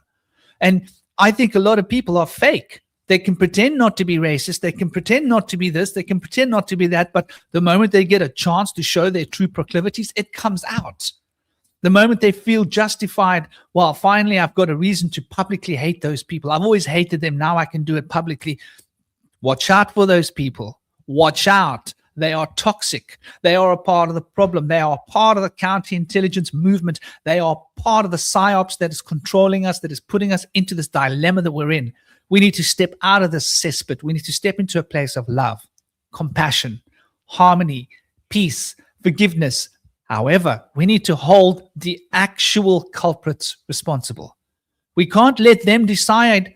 The culprits tell you, oh, it's those people, it's that whole mass of people. Well, that's great. If you're stupid enough to believe that, then you're never going to see what's going on, because that's what they want you to think. That's what they want you to see. You want to look who's pulling the strings. Who are those? And there's not many of them. There's a small group. Our enemies are a small group of people. They're not a huge mass. It's not a nation. It's not a religion. It's not a big group. It's not the Islamic people. It's not the Jewish people. It's not the Christian people. It's a small group of people that control the churches, that control the corporations, that control the governments, that control all these powerful fraternities and organizations that basically put us where we are at in this moment. So that's my rant. Before we go, can I just share something? Because Carly asked about something in America. Are there any projects you discussed in USA? Now, let me zoom in on this, if I can. I can't zoom in for some reason, so I hope people can see this. So if anyone wants to hear a deep dive into this, go check out the this podcast, Alchemical Tech Revolution, where Ray LaCroix is talking about this document, and he goes through it all. And basically this document here, the National Blueprint for Biodefense, written in May 2024, was about, it's basically Exercise Pegasus, but in the USA. So it mentions how biodefense needs to kind of be integrated, like with all this technology, and the reasoning behind it would be some kind of like chemical attack, which would happen on July the 4th in America. Now, July the 4th is Independence Day, which relates to freedom, and Pegasus is freedom. Pegasus is related to wisdom, messenger of the gods. Mercury, that's freedom, being able to travel between the seen and the unseen. So Pegasus represents freedom. And this document, when I was listening to him, I was like, wait, this sounds like Exercise Pegasus, but this was in America and this was before, but it's exactly the same blueprint, exactly the same. So if anyone wants to look into that, and Franklin, you mentioned compassion, and straight away I thought compassion, that is our moral compass ion, the compass of our ion. So this ship or vessel, which was like so orientation for me sounds like Ori enter the station. It's where our light kind of enters our train or vessel. So what I've written down here is that our ship, our vessel, which carries the light, the ark, our store of Ori, our store of light, which is contained inside the vessel, inside the ship. This ship can be blown off course by wind, which is the mind, which is AI, which is the artificial external.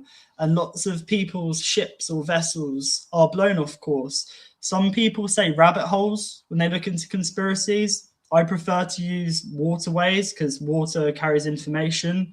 So when I'm drifting, having conversations, talking, I travel on different waterways, but I try to find myself back like an anchor point, which is the orientation of which is the central point. But lots of people can be swept off by the tides of the water because they're being led by the wind, they're led by the mind, by the AI and artificial. So they've been blown off course and they've been caught in the current stream of the current scene of what's going on outside, pulled in all directions by the news, like stuff on social media, things people are sharing on Instagram these like AI videos where they're talking about absolute nonsense. So with an ark containing the light, an ark being a vessel or a ship, but an ark is also a story. And in a story, in a book, it contains words, which are the weirds, which is how we cast our fate. And that fate is what connects the past, present, and future. So this ark, this vessel, which is us, we're a container of light, we can be swept off course by this wind, by the mind. That's why there's lots going on to separate our heart-brain connection. Because if we're grounded with the heart, our mind can't be swept off. Our mind, our spirit can go to the unseen, to many different realms, but with the heart, it can ground us and bring us back to our center. So that's very, very important. Carly said, is that insinuating that technology can be used directly to attack biodefense? Well, really what they're talking about is the emergence of 6G and smart dust. We've been talking for over 3 hours, so we started wrapping up a while ago, so I don't really want to get too into it, but there's a lot of novel technologies emerging. Like this ties into transhumanism, which is after eugenics. Basically how everyone and everything will be encoded with this nanotech smart dust, and how this links into 6G, which has already been used to sort of track people on the NHS and see what's going on inside the body. And this goes deep. It's to do with your iris, your eyes, and your biometrics. They want to basically know everything that's going on inside the body. And this the iris scan, will be the way in which you enter shops and stuff in the future. In one timeline that's available, that's what they want to do.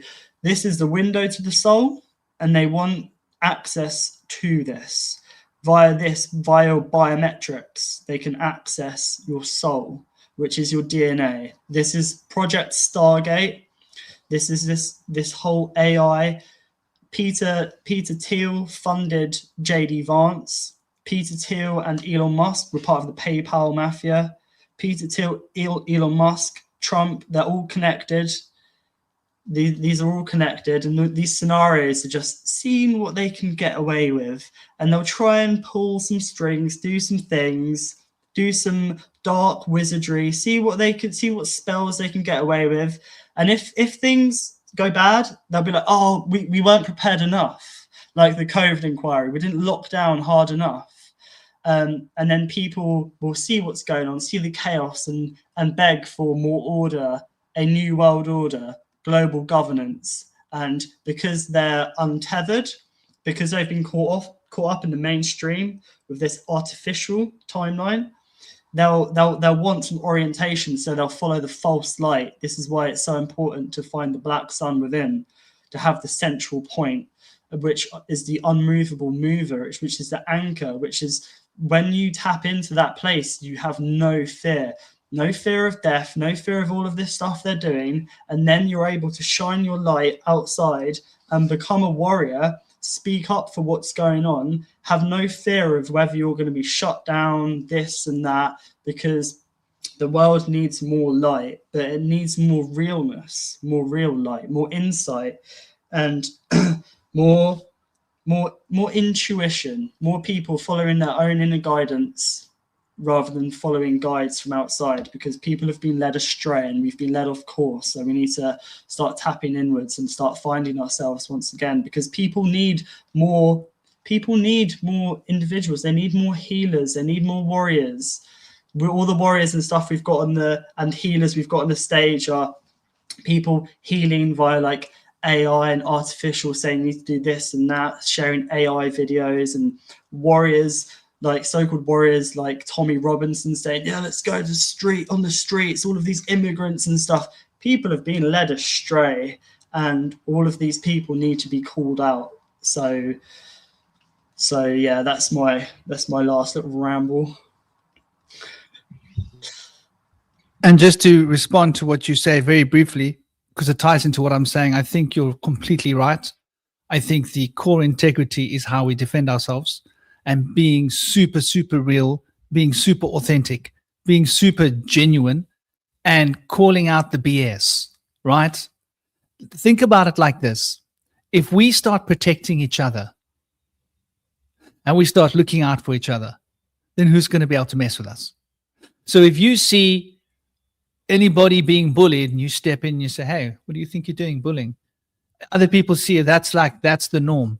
Before you know it, bullying will go away, because no one will be able to bully anyone, because if anyone tries to bully anyone, other people are going to step in and say, what do you think you're doing? This isn't on. And so bullying will just go away, because it just won't be possible. Now, there's a small group of people bullying the human race. They do this by creating dissension between us. They generate racist ideologies or ideologies of hatred, hating the rich because they got money. Not all people that have a bit of money because they've worked hard and they've been successful are necessarily evil or part of some evil plan. So we want to bring the human race back to that point where we look out for each other and we protect each other. So the next time you see people wanting to spread racist information, call them out. If it's on YouTube, if it's on TikTok, call them out. When other people see you calling them out, other people start calling them out. They'll be getting called out by everybody, and then they'll lose their viewership, because other people will see, oh, you know what, these people calling this guy out, they're right. And they'll lose their viewership. They shouldn't have viewership. The only reason they have viewership is because the AI likes the information that they give, and they will promote them. So if people are promoting these ideas, like you're saying, go out and beat up these people or those people. Look, there are problems in the UK. There are problems with certain people being brought there, but that's by design. It's a state problem, right? The state needs to be held accountable for what they're doing, right? If you go to a mental asylum and you take someone out of the mental asylum and you go and put him in an area by your home and he's like affecting your home, you got to find like, well, this person's a mental patient, so that they're not really well. Who put them there? Somebody was responsible. Oh no, their social worker told them to come and hang out there. Well, take their social worker to task. What the hell do you think you're doing? You know, this person's not okay to be like running around near schools. And I think like this is the problem. Like rapists are running around on the streets. Why? Because they get let out of prison, right?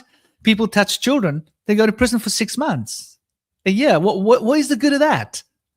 Like, you shouldn't have to go running around the streets bashing in, like, you know, these nutcases. That if they get caught of a crime, they should be dealt with properly. So you steal from a bank, but you can do things to a child. I saw a video of this march in London where they're all waving the St. George Cross flag. It's probably a Tommy Robinson march, I think. They were talking about grooming gangs and all of this, and how all these foreigners are dangerous for our young women. This girl got on stage, started talking and saying that she was groomed or trafficked by white British men. And this fat guy comes over and takes the mic off her. Oh, we're here to protect women, but only from brown people.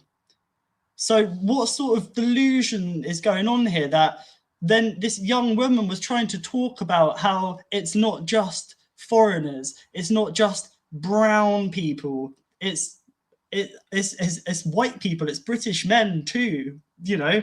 There's some associated with the Queen. Well, yeah, there's some kind of cognitive virus, this mind virus in people, which is mad. It's crazy. People's brains seem to be infected with something, and you know, people are so lost. But then other people, it's like the blind leading the blind. Some people follow these people, and sometimes it just takes one person to speak out for somebody to actually be like, okay, I kind of see a different perspective now. Okay. Like so many people claiming to be awake because they understand what happened with COVID. but then they'll fall into the same pattern again. Because at its core, this is to do with patterns, repeating patterns and cycles. And that's to do with our DNA as well, like patterns and patterns of light and ways to control. And it's really bizarre. Like there's very clever people in the world. People think that the powers that be are stupid because they repeat the same things. But you've got to understand that there's lots of like people, corporations, the people pulling the strings understand how the human psyche works. And since the 70s, there's a pattern which was altering human brainwaves via radio signals. That was 56 years ago. You have Apple AirPods mapping the human brain. You know, people willingly give away their data because that's the new currency. And this is what it all comes down to, is the currency, and relating to the ship and the ark and the vessel and that which carries the light and our light inside, and us giving away our currency. We're giving away our light, giving away our information. We're giving away our soul, our identity, our core of what we are. When we fall into these traps, we lose a little piece of ourselves.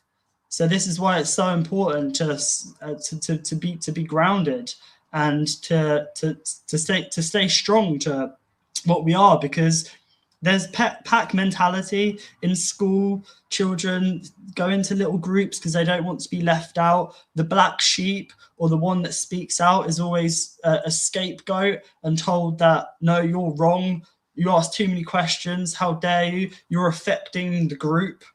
You know, fuck the group.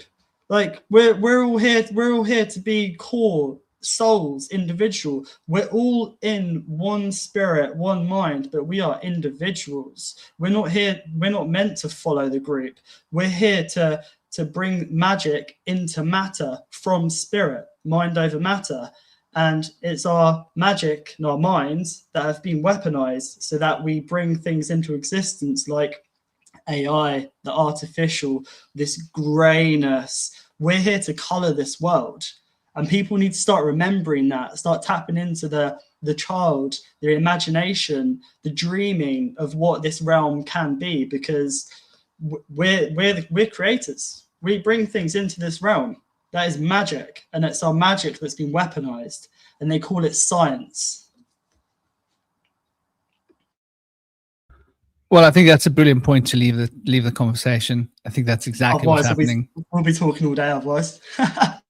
Yeah, and you got to go fetch your boy, yeah? A little while.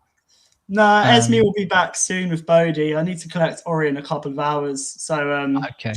Good. I might start making this deep dive into exercise Pegasus and trying to try and find some clarity in the situation. Oh, why Callus 3970? Big love and big blessings to you. You're right, why Callus. It is a lot of nonsense that's being promoted on the web, and you got to watch out for the nonsense. Don't follow those people that are trying to push you down a line of dissension, because if you become separated from the herd, separated from the group, you're becoming separated from a part of yourself. If you have emotional complexes that aren't being dealt with, then we got to face our own shadow. We can't just point fingers at the whole group of people and say the whole race is just screwed up. Look how screwed up humanity is, because that's what they want. They want us to think population control is the solution.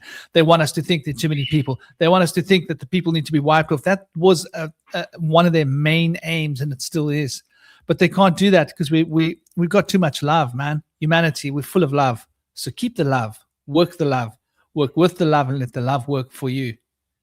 Big love. Om Shanti. Take care, everybody. Don't forget to smile. Smiling is power. Share the power. Share the love. Till next time. Been an honor.